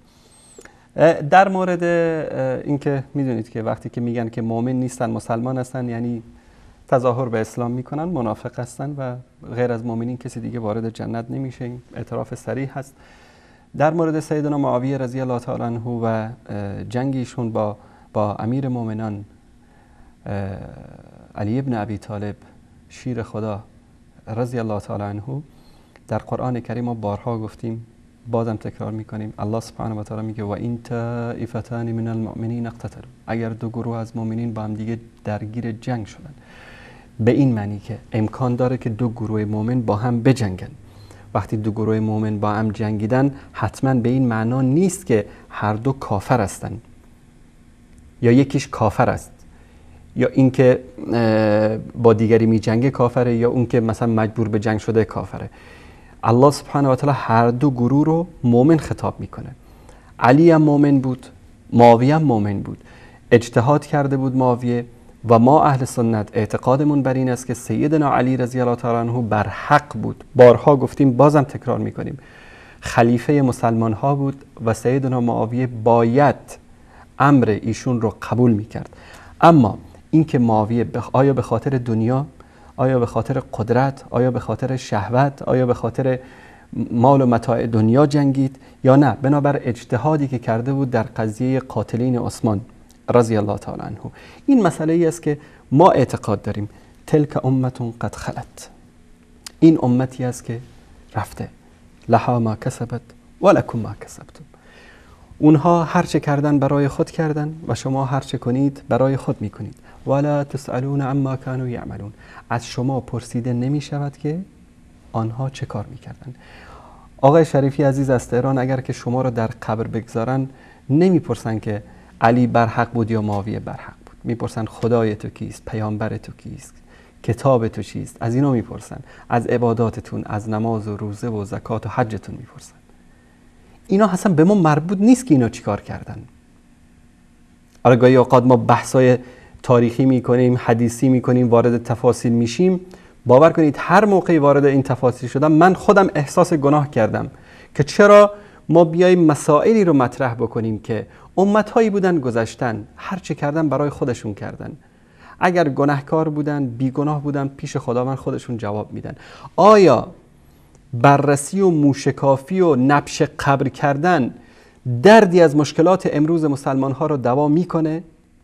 آیا امروز گروه هایی مثل داعش، جنایت هایی که روافض در عراق، همین چند روز قبل در بصره تعدادی از علمای اهل سنت رو اعدام کردن، به شکل فجیعی شکنجه کردن، اعدام کردن در خیابان ها. این کشتاری که در عراق، در افغانستان، در کشورهای دیگه، جنگ هایی در پاکستان، این میره حسینیه رو منفجر میکنه، اون میره مسجد سنیه رو منفجر میکنه. خب همه اینها به سبب همین علمای شما هستن که اومدن نبش قبر کردن، این خزعبلاتی رو که در لابلای کتاب هاشون بود در آوردن.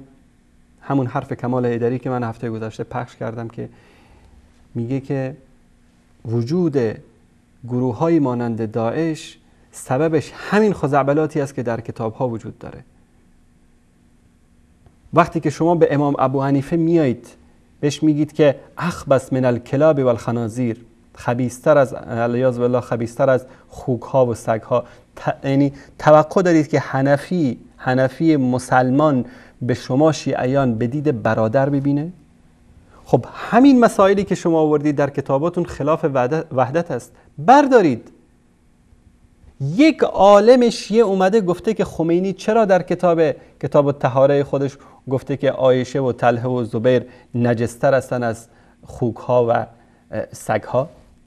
کسی اعتراض کرده به خمینی؟ بلکه امثال قزوینی دروغگو میاد توجیه میکنه این اهانت و توهین خمینی رو. شما هستید که مشکل ساختید برای امت اسلامی. بله سلام علیکم، بفرمایید. سلام علیکم، بفرمایید.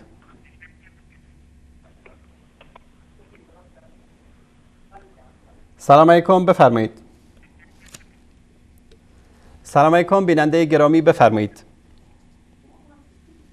الو سلام. علیکم السلام و رحمت الله. خوبه آقای انصاری؟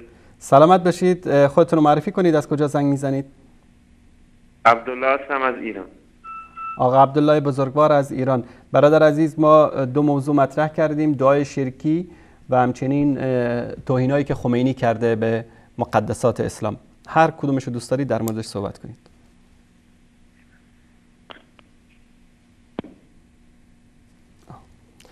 بله سلام علیکم، بفرمایید. سلامت باشید بیننده گرامی. خودتون رو معرفی می‌فرمایید، از کجا زنگ میزنید؟ بله من ابراهیم قزوینی هستم از ایران. آقای ابراهیم از ایران. برادر بزرگوار آقای ابراهیم، ما دو مطلب مطرح کردیم، کلیپی در مورد دعای شرکی و مطالبی هم در مورد خمینی و توهین‌هایی که به مقدسات مسلمین کرده. هر کدومش رو دوست دارید پاسخ بدید. خب میدونم مگه شما از دینتون نباید دفاع کنید؟ بله. دین اسلام رو گذاشتن که ازش دفاع کنید، درسته؟ بله. خب چرا اینجا هرچی افغانستانی هست اومده ایران؟ آقای محترم، برادر گرامی، ما در مورد افغانی ایرانی صحبت نمی کنیم. ما در مورد توهین هایی که امام خمینی کرده به مقدسات اسلام. قرآن مگه نیومده؟ بله، سلام علیکم بیننده گرامی، بفرمایید.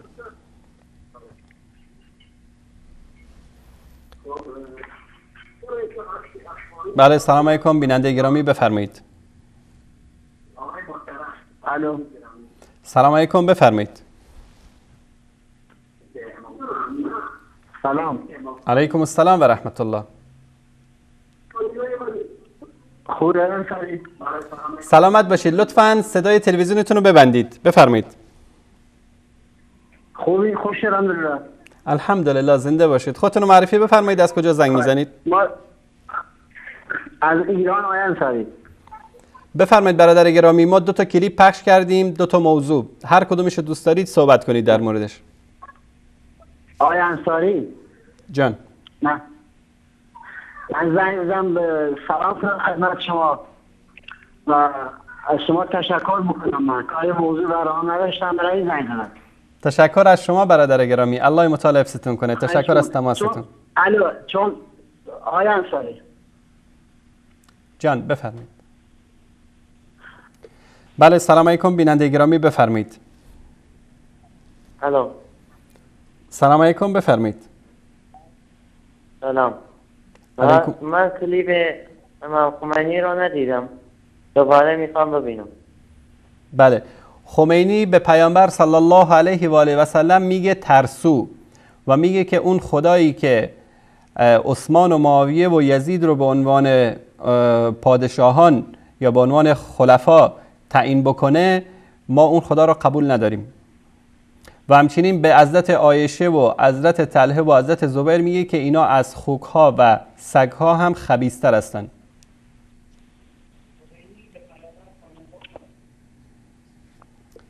بله، سلام علیکم بیننده گرامی، بفرمایید. سلام علیکم، خسته نباشید. سلامت باشید بیننده گرامی. خودتون رو معرفی بفرمایید. از کجا زنگ میزنید؟ من ابراهیم هستم، از ایران زنگ میزنم. آقا ابراهیم بزرگوار، بفرمایید در مورد کلیپ هایی که پخش کردیم اگر صحبتی دارید در خدمت شما هستیم.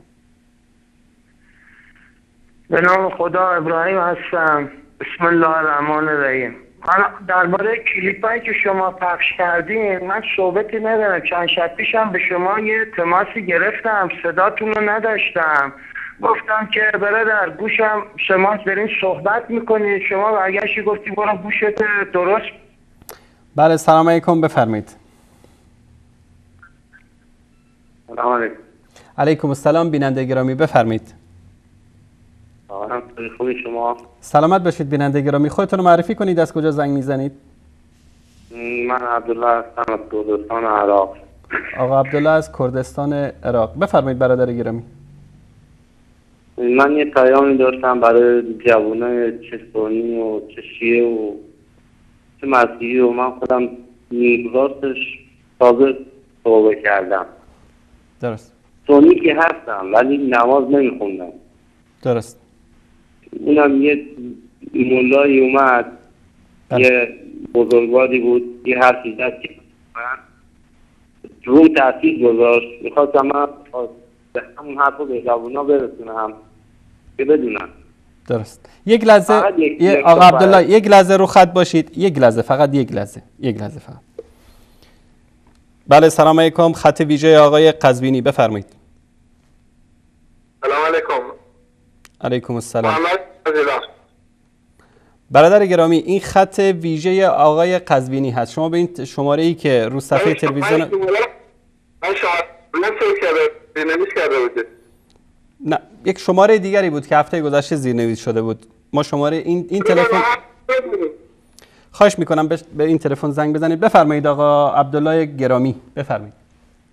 بله آقا انصاری، ببخشید وقتتون هم میگیرم. خواهش میکنم. میخواستم بگم که اون بزرگوار یک حرفی زد، گفت خدای بزرگ روزی 5 بار شما رو صدا میزنه. بله. وقتی تو قیامت هم که همه که زنده میشن البته که یکی مرد زنده میشه. بله. زنده است. امام موسی گفت وقتی زندت میکنه ازت سوال میکنه من روزی 5 بار صدات کردم. درست. اون 5 بارم تو 24 ساعت فکر کنم 5 بار صدات میزنه، 5 تا از اون میگه. درست. الله دعوت میکنه به نماز خوندن. درست. حالا من جوانی بودم، راستش به خدا یه ساعت توی سر کوچه وای میسادم با موبایلم ور میرفتم، ولی خدای بزرگ تو 12 ساعت 25 دقیقه از من میخواد، از بنده خودش میخواد. 25 دقیقه هر نمازی که طولانی ترین نمازم باشه 5 دقیقه بیشتر طول نمیکشه. درست. یعنی شرک و اینا مثلا بله ما همه خلفا رو قبول داریم، حضرت علی و حضرت عمر و حضرت ابوبکر و در ضمن حضرت ابوبکر در قرآن اسمش اومده، هیچ اسمش که نیومده ولی بهش اشاره شده. درست. همه اهل تسنن حتی اهل تشیع هم اگه قرآن تفسیر کنن میدونن تو غار حرا به حضرت محمد میگه خدا بزرگ جبرئیل میگه به اون اصحابی که بغل دستته بگو نترسه. اون کی بود؟ همیشه حضرت ابوبکر همراهش بود. درست. تشکر آقا. بعدن اون یک چیز دیگه هم هست، حضرت ابراهیم وقتی توی آتیش بود خدای بزرگ به اون آتیش امر کرد، گفت ای آتیش سر شو. درست. و بعدن حضرت جبرئیل فرستاد پیش حضرت ابراهیم، گفت من از طرف خداوند اومدم، تو چی میخوای تا من برات چیز کنم، برات اجابت کنم؟ گفت من هیچی از تو نمیخوام، من از خدای خودم بله مثلا درخواست دارم. یعنی حتی اونو شرک قرار میداد. درست. این نباید از کوچکترین چیزی مثلا به عنوان دلیل برسیدن به خدا برای خودت مثلا به جا بیاری. این امام و مثلا قبر و من حتی هر مسجدی به جوونا میگم، به اونایی که اصلا طرفن میرن، اون حاجی آقای ببخشید خیلی خیلی معذرت میخوام، اون نباید بگی آیت الله هم. من اصلا به اینا اعتقاد ندارم. درست. اونی که اللهیاری مثلا بهش به کانالش زنگ بزن، الان به خدای بزرگ الان به کانالش زنگ بزن، بگو من اهل تسننم، میگه بگو لعنت بر علی. بگو اهل تشیعم، میگه بگو لعنت بر عمر. اصلا یه چیزایی میگن باید تو اثبات بشی، ولی شکر خدا تو کانال شما اینجور چیزا نیست. تلفن شیعه جدا باشه، تلفن سنی جدا باشه، این خودش اصلا شانسور کانال ایناست. بله. اینا خیلی آدمای اصلا ترفندی هن، اصلا دروغگوان، جزن. من خودم تو عراقم جنگ با بعضیاشون داشتم، به خدا خبر دارم در یه شب اینو شیعه بدونن 350 تا زن زندانی توی بغداد، حالا جاشو زندانشون نمیگم، خودشون میدونن 350 تا مرد شیعه رفتن بهشون تجاوز کردن. اینو با مدرک همه عراقی ها میدونن. این ایرانی های بدبخت نمیدونن تو عراق چی میگذره. بله تشکر. فقط از دو توی بله میدونم آقا عبدالله بزرگوار. کلمه و بله برادر بزرگوار، من این کانال چیز ببخشید کانال ولایت رو نمیدونم، اینو برن تو فیسبوک ها سانسور نه، اگه مردن برن تو یه پیچایی که خود عراق میشه.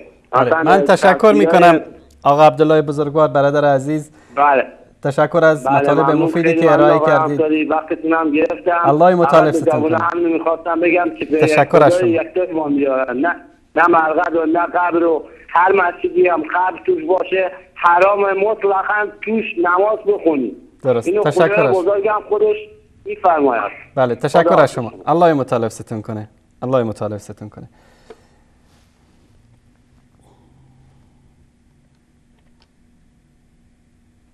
ما همچنان بینندگان گرامی منتظر تماس آقای قزوینی هستیم. شماره ویژه برای ایشون ارسال شده. بعضی از کارمنداشون تماس میگیرن اما خود ایشون هنوز این جرأت و مردانگی رو در خودش ندیده که تماس بگیره. امیدواریم که فقط به خاطر اینکه این ذهن مشوش جوانان شیعه که شما به عنوان یک آیت الله، به عنوان یک دکتر میاد مطالبی رو در شبکه مطرح میکنید، خیلی زشته، خیلی عیبه که امروز از دروغی که گفتید نیایید و دفاع نکنید. امیدواریم که این شهامت و مردانگی رو داشته باشید. بله، سلام علیکم آقای قزوینی.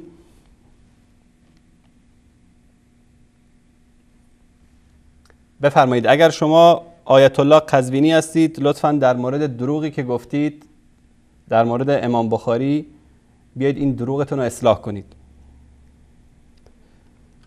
ما همچنین منتظر هستیم که جناب آیت الله قزوینی تماس بگیره. بله آقای قزوینی. و این جرأت و شهامت و مردانگی رو یقین داشته باشید که اینها ندارن. من اگر دوستان اجازه بدن، به خاطر اینکه من میخوام باب این گفتگویی که صورت گرفته بود و اینا میخوام ببندمش، یک سری مطالبی هست که ناگزیرم در این برنامه مطرح بکنم و بهش بپردازم.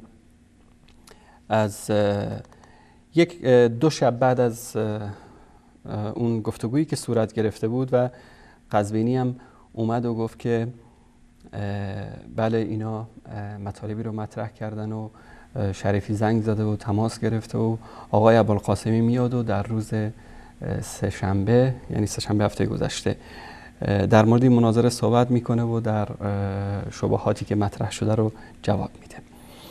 ما بعضی از قسمت‌های این صحبت‌های ایشون رو، چون دروغاش زیاده، دوستان فقط این رو نشون بدن این صفحه رو، اینا همه دروغ‌هایی است که دوستان کلیپ گرفتن از آقای ابوالقاسمی و اگر ایشون واقعا شهامت و مردانگی می داشت می اومد و یک مطلبی رو ارائه میداد علمی و تا آبروی خریده باشه برای قزوینی. اما یک مسئله خیلی مهم رو ایشون بهش اشاره کرد که واقعا جالبه، دوستان با هم بشنویم. اگر ثابت میشد که آقای ذهبی طبق مبانیش آقای بخاری ضعیفه و حرفایی زده که نتیجهش تضعیف بخاریه، خب ذهبی تضعیف کرده بخاریو که واقعا هم همین هست. حرفای آقای ذهبی و مبناش دقیقاً تضعیف بخاری رو ثابت میکنه. اگر بگه نه آقای ذهبی نگفته، ابو زرعه گفته، ابن ابی حاتم گفته، خب حد اکثر میشه آقای قزوینی اشتباه کرد ولی ابو زرعه بخاری تضعیف کرد، بازم شما باختین. چه ضرری به ما میزنه؟ بله، در اینجا نکته جالبش اینه که اقرار میکنه شاگرد قزوینی که قزوینی اشتباه کرده. حالت اولی که ذهبی بر اساس اون حرفایی که ابو زرعه و غیره زده، ذهبی تضعیف کرده امام بخاری رو که این دروغی بیش نیست و ما حرف امام ذهبی رو یک بار دیگه، بلکه یعنی بارها نشون دادیم، باز هم یک بار دیگه امیدواریم که این دفعه حداقل اینها این رو بفهمن. واقعا یعنی نفهمید تا این اندازه انسان تعجب میکنه از این عمامه به سرها. ببینید در اینجا در کتاب المغنی فی الضعفاء، دوستان عزیز اینو نشون بدن که این همون دروغی بود که قزوینی در مورد این کتاب هم گفته بود. هفته گذشته بهش پرداختیم که گفته بود بله در المغنی فی الضعفاء که در اونجا تضعیف کرده ذهبی بخاری رو. در اینجا هم محمد ابن اسماعیل ابو عبدالله بخاری کذاب رو مطرح میکنه و بعد از اون میگه که ابو عبدالله محمد ابن اسماعیل بخاری مولا الجوفیین فحج، ابو عبدالله محمد اسماعیل بخاری فحج امام ولا عبرت به ترک ابی زرعه و ابی حاتم له من حجل اللفظ، و هیچ عیبی بر ایشان نیست، هیچ یعنی نمیشه استناد کرد به ترک ابی زرعه و ابی حاتم در مورد قضیه لفظ. لفظ از تلفظ گرفته شده. گفتیم در اون روزی که گفتگو هم صورت گرفته بود که امام ابو عبدالله محمد اسماعیل بخاری قائل به این بود که حرکات لب، صدا، حرکت زبان، صدایی که خارج میشه، اینا مخلوق هستن و اما قرآن کلام الله غیر مخلوق. و در این مورد امام محمد بن اسماعیل بخاری رحمت الله علیه کتابی داره که افعال العباد اسم کتاب هست. و فرقی که حرف امام محمد بن اسماعیل بخاری و حرف جهمیه داشتن در این مورد، که حالا یک سیانمایی از این کرده بودن که بله امام احمد گفته که جهمیه کافر هستن، پس لفظی بالقرآن مخلوق اعتقاد داشتن، و چون بخاری هم گفته لفظی بالقرآن مخلوق است پس بخاری هم کافر است علیاذ بالله. اینجا یک نکته خیلی باریکی است که خب این انسان ها نمیفهمن، مشکل اینا هست که نمیفهمن. فرق لفظی بالقرآن مخلوق دیدگاه امام بخاری و دیدگاه جهمیه فرقش در این است که امام محمد ابن اسماعیل بخاری میگه این قرآنی که تلاوت میشود از زبان قاریا، این قرآن مثلا الحمدلله رب العالمین، این قرآنی که خوانده شد این مخلوق نیست، این کلام الله سبحانه و تعالی است. چیزی که مخلوق است حرکات لب، زبان، این صدا. مثلا یکی صداش خوبه، یکی صداش بده، یکی صداش نازکه، یکی صداش کلفته، یکی قرائتش خوبه، یکی قرائتش بده. ببینید نمیگن که فلانی قرآنش بده، قرآنش خوبه، میگن که تلاوتش خوبه، تلاوتش بده، صداش خوبه، صداش بده. این اعتقاد امام بخاری است. جهمیه حتی میگن این قرآنی هم که خوانده میشه از زبان انسان این هم مخلوق است. به خاطر همین یک اشتباه و سوء فهمی چه دشمنان نادان و چه بعضی از علمایی که خب از اصل قضیه خبر نداشتن صورت گرفته که امام محمد ابن اسماعیل بخاری علیه بالله به اصطلاح اعتقاد به خلق قرآن داشت. و در این مورد من اینجا این کتاب رو دارم که امام محمد ابن اسماعیل بخاری کتابی داره در این رابطه. دوستان اگر این کتاب رو نشون بدن، این کتاب خلق افعال العباد و الرد علی الجهمیه و اصحاب التعطیل، الامام محمد ابن اسماعیل بخاری. این کتابی است که ایشون نوشته در رد کسانی که قائل به خلق قرآن بودن و اعتقادات خودشون رو در این کتاب آوردن. تشکر میکنم از دوستان عزیز. این کتابی است که حالا اگر که آقای قزوینی جرأت و شهامت و مردانگی رو می‌داشت، من در رد ادعای دروغ ایشون من این کتاب رو صفحاتش رو نشاندهی کردم که ای کاش تماس میگرفتین آخوند دروغگو و این صحبت میشد تا همه بینندگان میدیدن جهالت و نادانی اینها رو که سبب میشه این تهمت ها و اهانت ها رو ببندن. بعد در اینجا ببینید در ادامه این مطلب میگه ولا عبرت به ترک ابی زرع و ابی حاتم له من اجل اللفظ.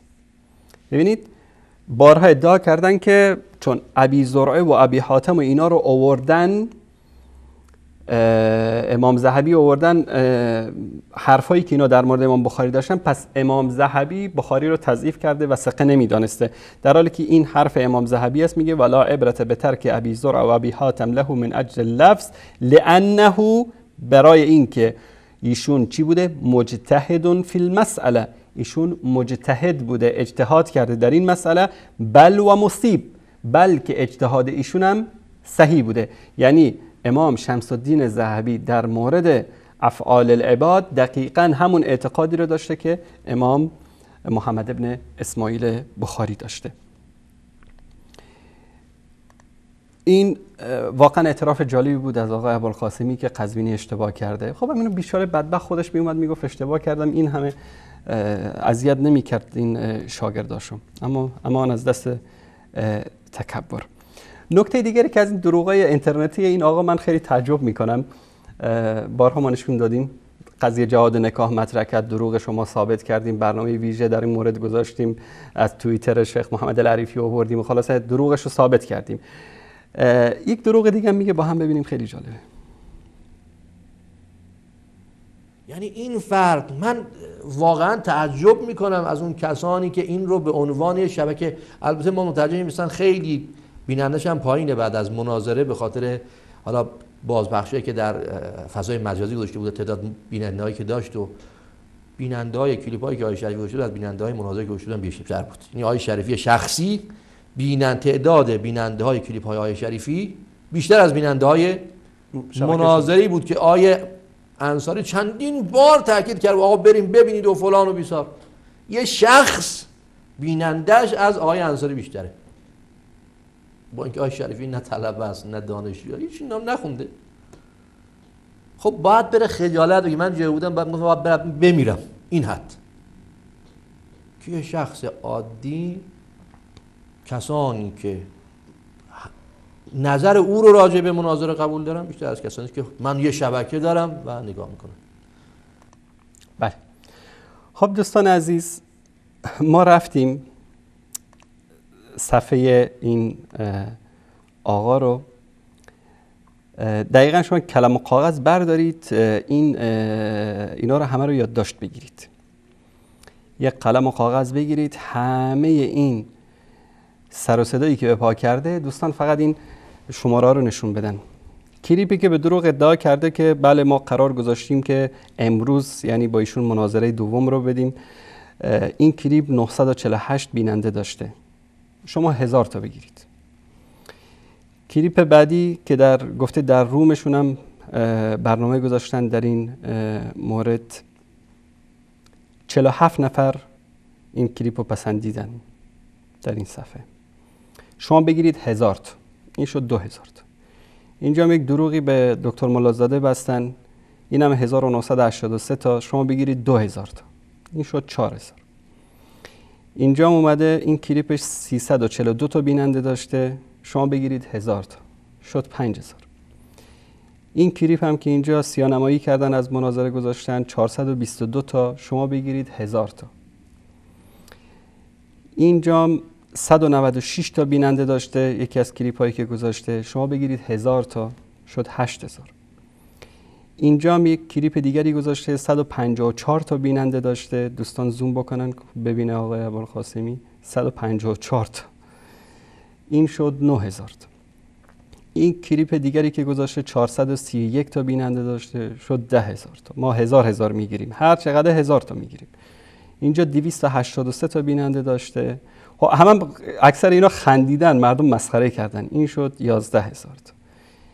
اینجا 637 تا، شد 13000 تا. اینجا 634 تا، 14000 تا. ما 1000 تا میریم جلو. بله، این آخرین مطلبی بود که ایشون یک کلیپ دیگه هم اینجا هست 1030 تا، اینم میگیریم 2000 تا که بشه 13000 تا. یک کلیپ دیگه هم اینجا هست 1664 نفر دیدن، اینم ما میگیریم 2000 تا که بشه 20000 تا. دیگه اهانت به بله 15000 شد، حالا 20000 بگیرید. کل خودشو کشته، 12 تا کلیپ گذاشته، آخرش هم شد 15000 تا. ما میگیم آقا 20000 تا، 5000 دیگه ما هدیه میدیم به این بدبخت بیچاره. بریم سری بزنیم به صفحه بله، اگر اینو دوستان لطف کنن نشون بدن. این صفحه شخصی من هست که در اینجا وقتی که ما کلیپ لینک های مناظره و رسوایی نماینده آیت الله قزوینی مدیر شبکه ولایت با شبکه جانی وصال حق، البته من اینو از صفحه وصال حق به اشتراک گذاشتم، خودم در صفحه اینو نشر نکردم. دوستان ببینن که فقط بیش از 110,000 نفر و 848 110 و 848 نفر این رو دیدند.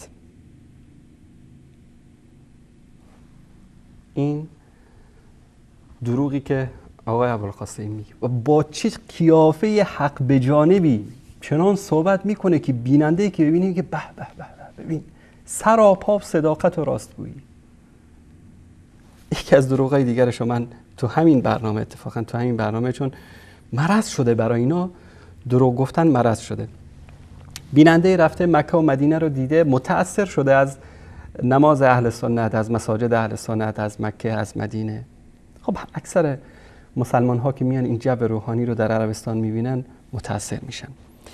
این بیننده خب اینو میاد مطرح میکنه، بعد ایشون در جوابش چی میگه؟ گوش کنید با هم دیگه. البته ما نمیگیم که کل اهل سنت همه نمازشون درسته، خیر. شما ریاض برید، مساجد ریاض نکنید. شما میرید مدینه که همه مردم از کل دنیا برای عبادت اومدن اونجا، اون وقت همون یه هفته هم که اونجا میخوای نماز نخونن؟ خب این که دیگه نمیشه که. یه مسجدهای تازه تو مدینه هم شما یکی از مساجدشو میبینید. مسجدهای سمت احد رو برید که من رفتم دیدم. مسجد حضرت علی نزدیک خود مسجد نبی که دائما درش بسته بازم نمیکنن. اون هم شما مکه و مدینه رو با همه جا قیاس نکنید، این درست نیستش. خب ببینید این دروغ این شخص رو من برای نمونه بعضی از مساجد ریاض رو خدمتتون نشون میدم. این مسجد الداخل در ریاض هست. تشکر میکنم از دوستان عزیز. این مسجد القاضی در ریاض هست. تشکر میکنم. این تا بیرون مسجد، داخل مسجد نیست. این یکی از مساجد جامع ریاض هست. تشکر از دوستان عزیزم.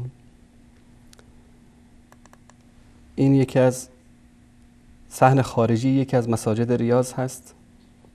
جامع دخیل در ریاض. تشکر از دوستان عزیز. این تصویر تو صفحه دوستان اگر این نشون بدن، این تصویر این به اصطلاح این شماغ‌ها به اصطلاح شماغ‌های سرخ نشان دهنده این است که در بین اینها غیر سعودی نیست، اکثرا سعودی هستن و این پیام این رو آقای شریفی و قزوینی خیلی خوب درک میکنن. تشکر میکنم از دوستان عزیز. و اینم یکی از مساجد ریاض هست.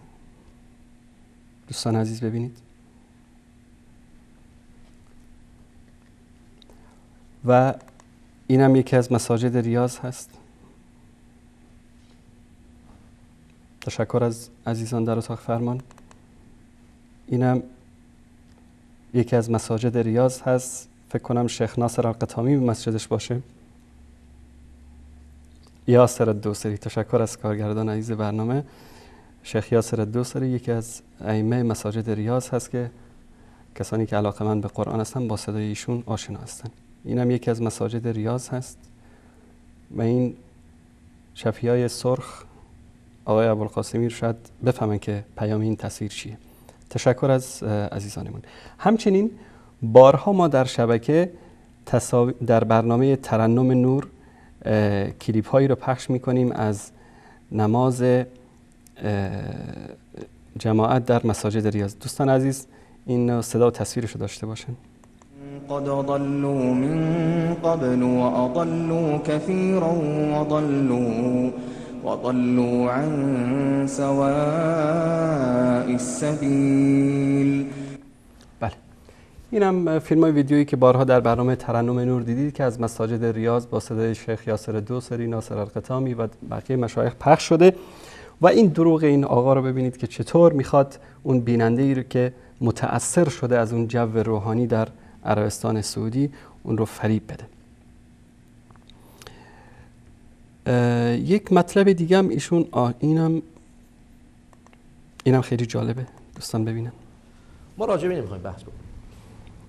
آیه انصاری دقت کنید شما، یعنی واقعا اگر کسی ذره مناظره بداند، موضوع مناظره، ببینیم آیه قزوینی راست گفته یا دروغ گفته. آقا سلم، اصلا شما آخرین حرفی که میتونست به فرض میتونید ثابت کنی خب استاد قزوینی اشتباه کرده باشه، حالا آقای ذهبی نکرده باشه، مناوی گفته باشه، یه عالم دیگه شما، او نه ابوذر تضعیف کرده باشه بخاری، ابوذر نه ابو حاتم تضعیف کرده باشه، ابو حاتم نه زهلی تضعیف کرده باشه. خب الحمدلله که اقرار میکنه که قزوینی اشتباه کرده و این واقعا جای شکر داره که حداقل این بله در حدی رسیده که مجبور بشه بگه که قزوین اشتباه کرده و مجبور میشن ان شاء الله این کلیپ ها که پخش بشه مجبور میشن. و سراسر این کلیپ هایی که من نمیخوام پخش بکنم چون این شخصیت اصلا ارزشی نداره که ما بهش بپردازیم. من مهمترین کلیپ ها رو پخش کردم و در برنامه‌های آینده اگر نیاز باشه انشالله به بیشتر از این کلیپ ها میپردازیم. ما وقت چندانی نداریم، چند تماسی از شما عزیزان میگیریم و باهاتون خداحافظی میکنیم. بله سلام علیکم، بفرمایید. الو سلام علیکم، بفرمایید. آقای انصاری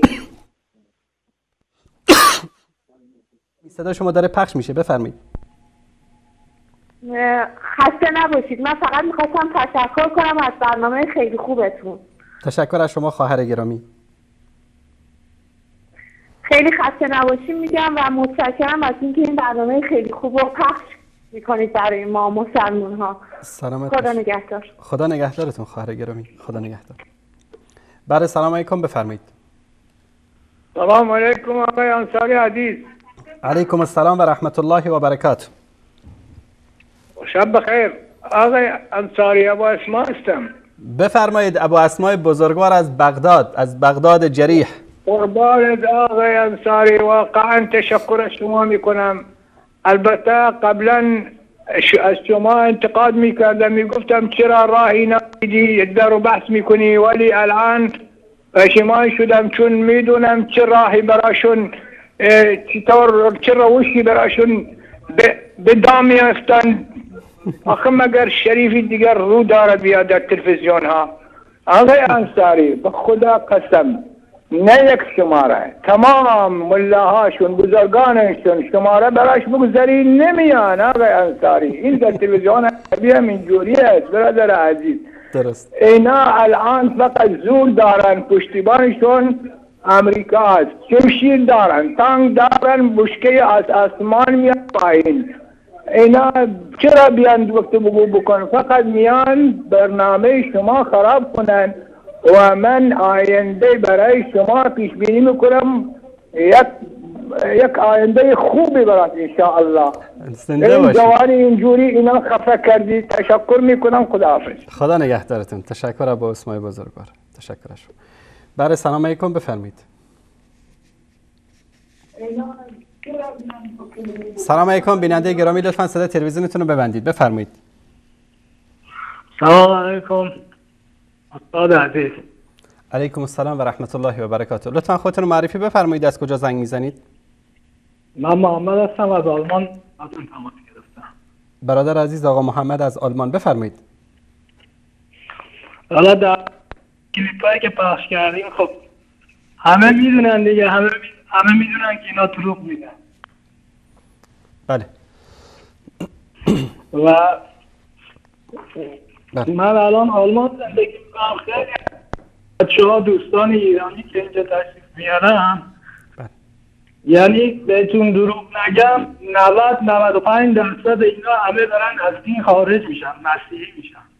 الله المستعان. به دلیل همین که آخوندهای ما دارن دروغ بزنن. درست. من میخواستم فقط همینو بهتون بگم. خسته نباشید. بهتون تشکر از شما. تشکر آقا محمد. خواهش میکنم. خدا الله متعال کنه. خدا نگهدارت. بله سلام علیکم بیننده گرامی، بفرمایید. سلام علیکم و رحمت الله. علیکم السلام و رحمت الله. آقا محمد بزرگوار بفرمایید. آقا میگم مشتری آخر شب خونش گردن خودشه. ما هم بی‌وقت مزاحم شدیم، ما خسته. الله متعال. خواهش میکنم بفرمایید. آقا میگه بسم الله الرحمن الرحیم. خداوند در آیه 22 انفال میفرمایند که بیگمان بدترین انسان‌ها در پیشگاه الله افراد کرولاری هستند که نمیفهمند. ایشون که انشاءالله بفهمند.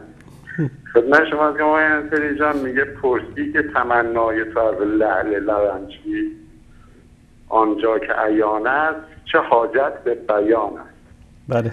خدمت شما از کنم آقای انصاری اینه که ما تو جامعه گرفتار یه سری مشکلات هستیم به خاطر اینه که از قرآن دور. اگر خودمون رو به قرآن نزدیک کنیم و کلام خدا رو بفهمیم، برسد دیگه نه به صحابه توهین میکنیم، نه به پیغمبر توهین میکنیم، بلکه اینا رو چشممون نگه میداریم و سخنان اینا رو چراغ راهه. خدمت شما هست کنم، ما برای اینکه ما امروز بهتر حضرت عمر رو بشناسیم، یه چند از سخنان گوهربار ایشون رو آوردم. یکی از بزرگان در روایت هست میگه اگر من کسی جمله رو به من بیاموزه، منو یک عمر بنده خودش کرده. حالا اینجا حضرت عمر میفرمایند که کسی که نماز نخواند دین ندارد. درست. 2 گناه کمتر کنید تا مرگتان آسان شود. 3 زنان نمیتوانند فرزندی چون علی بزایند. پس ببینید که حضرت علی دیدش و حضرت عمر دیدش نسبت به حضرت علی چی بوده. بله. 4 میگه علم بیاموزید قبل از اینکه به سروری قومی نائل شوید. 5 خداوند بر آن کسی رحم نمی کند که او بر دیگران رحم نکند. با توبه کنندگان هم نشینی کنید زیرا قلبشان نرم است. بهترین شما نزد من کسی است که مرا از عیوبم آگاه سازد. اگر صبر و شوش 2 سواری بودند، بر هر کدام می نشستم باک و ترسی نداشتم. بار الها مرا با شهادت در راه خودت نایل کردم و مرگم را در شهر پیامبر خودت قرار ده. الله اکبر. ای عمر ابن عاص، از کی مردم را به بردگی گرفتی در حالی که آزاد و از مادرانشان متوسط شدند؟ خداوند به وسیله اسلام شما را عزت بخشید، پس هرگاه عزت را در غیر آن جستجو کنید خار میشوید. این سخنان گوهرباری بود که از حضرت عمر بود. پس ما اول این شخصیت رو بشناسیم، بعدا درباره‌اش صحبت کنیم. و اینی هم که درباره ایشون تو جامعه بد میگن، آیا به خاطر اینه که این مردم شناخت ندارن. اگر شناختمون رو زیاد کنیم خیلی بود. آیا من در خاطر یه جمله بگم، خاطر عدم شناخت، من دیشب اونه یکی از دوستان رفته بودیم به حساب شب نشینی، این من خود تلویزیونش رو داده بود بخش عربی، داشت فوتبال نگاه میکرد. بعد همینجوری مادر بزرگش و اینا همه نشسته بودن. این گزارشگر عربی هر جمله‌ای که داشت گزارش میکرد به زبان عربی، مادر بزرگ این همش میگفت آمین. یعنی بنده خدا فکر کنید داره دعا میکنه. یه ذره واقعا میگم ما شناختمون رو باید زیاد کنیم های انصاری. حالا یه سریان میان یه تیمی بود، به حساب این مربی میاد تمام بازیکن‌ها رو جمع میکنه، میگه آقا این شماره 11 ما فولوارد ماست، همه به ایشون پاس بدید، ایشون به حریف خوب گل میزنه، به ایشون پاس بدید. آقا وسط بازی همه بازیکن‌ها به این پاس میدادن، ولی این جو تماشاچی گرفته بودش، رو به دروازه خودی همیشه حمله میکرد و به خودی میخواست گل بزنه که مربی همش داد میزد آقا جلو اینو بگیرید یعنی فاجعه به پاس کنه. حالا امثال آقا شریفی هم حالا لطف خداست، اونا هم حالا فعلا دارن گل به خودی میزنن. ما خدا رو شکر میکنیم که توی تیم شماییم و پشت دروازه توپا رو جمع میکنیم و خیلی هم ممنونیم. زنده باشید. زنده باشید. من شب بخیر میگم، ان شاءالله که خسته نباشید. سلامت باشید. خدا نگهدارتون. خدا نگهدار شما. وقت برنامه به پایان رسیدیم. من فقط 2 دقیقه وقت میخوام دوستان عزیز که این شماره رو اعلان بکنیم که نگن که حالا اینکه شما پاک کرده بودید شماره در نبوده. دوستان عزیز این کلیپ رو نشون بدن. بله این شماره بود که امشب اختصاص داده بودیم به آقای قزوینی 2044 189 02 20219 شماره ویژه آقای قزوینی بود که در کلیپی که در شروع برنامه نشون دادم در این کلیپ ما سفید کرده بودیم اینو که بیننده تماس نگیرن، دوستان زوم بکنن روی این شماره و عزیزانی که میخوان یعنی مطمئن بشن از اینکه شماره وجود داره، من 10 دقیقه بعد از برنامه‌ام هستم روی این شماره، هر کسی که تماس بگیره من بهش پاسخ خواهم داد.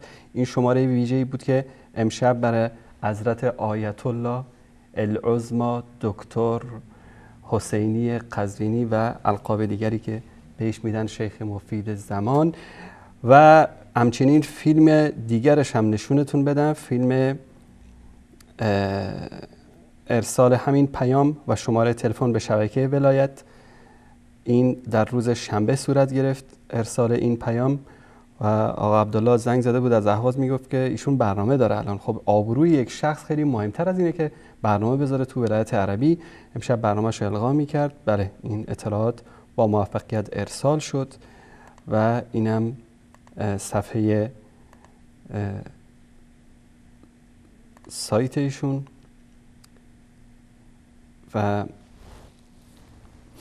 دوستان اینجا من حتی از این صفحه به خاطر اینکه مطمئن بشید که در روز شنبه ارسال شده این پیام، الان لحظاتی بعد میره پایین و پیامی که به روابط عمومی هم ارسال کردیم. اینم تاریخ 3/1/2015 این پیام ارسال شده و هم به ایمیل شبکه ولایت و هم به روابط عمومی هم به مدیریت. امیدواریم که الله سبحانه و تعالی چهره واقعی اینها رو همونطوری که امشب عیان شد برای شما عزیزان بیش از پیش رسوا بکنه.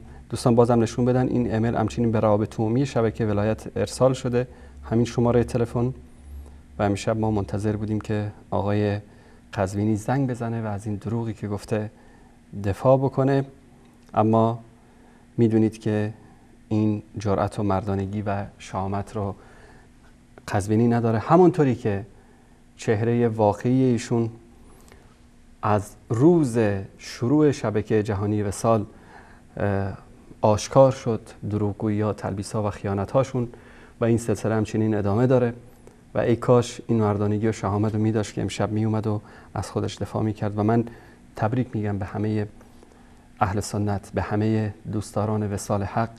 این پیروزی بزرگ، واقعا این پیروزی است، اینکه یک آخوند با این ادعا با این حرفای گنده گنده‌ای که میزد انقدر خار و ذلیل شده امروز که حتی نتونه زنگ بزنه و از یکی از دروغاش دفاع بکنه. الله اکبر والعزة لله. تشکر میکنم از تک تک شما عزیزان. شبتان خوش و صلی الله علی سیدنا و حبیبنا محمد و علی آله و صحبه اجمعین و السلام علیکم و رحمت الله و برکاته.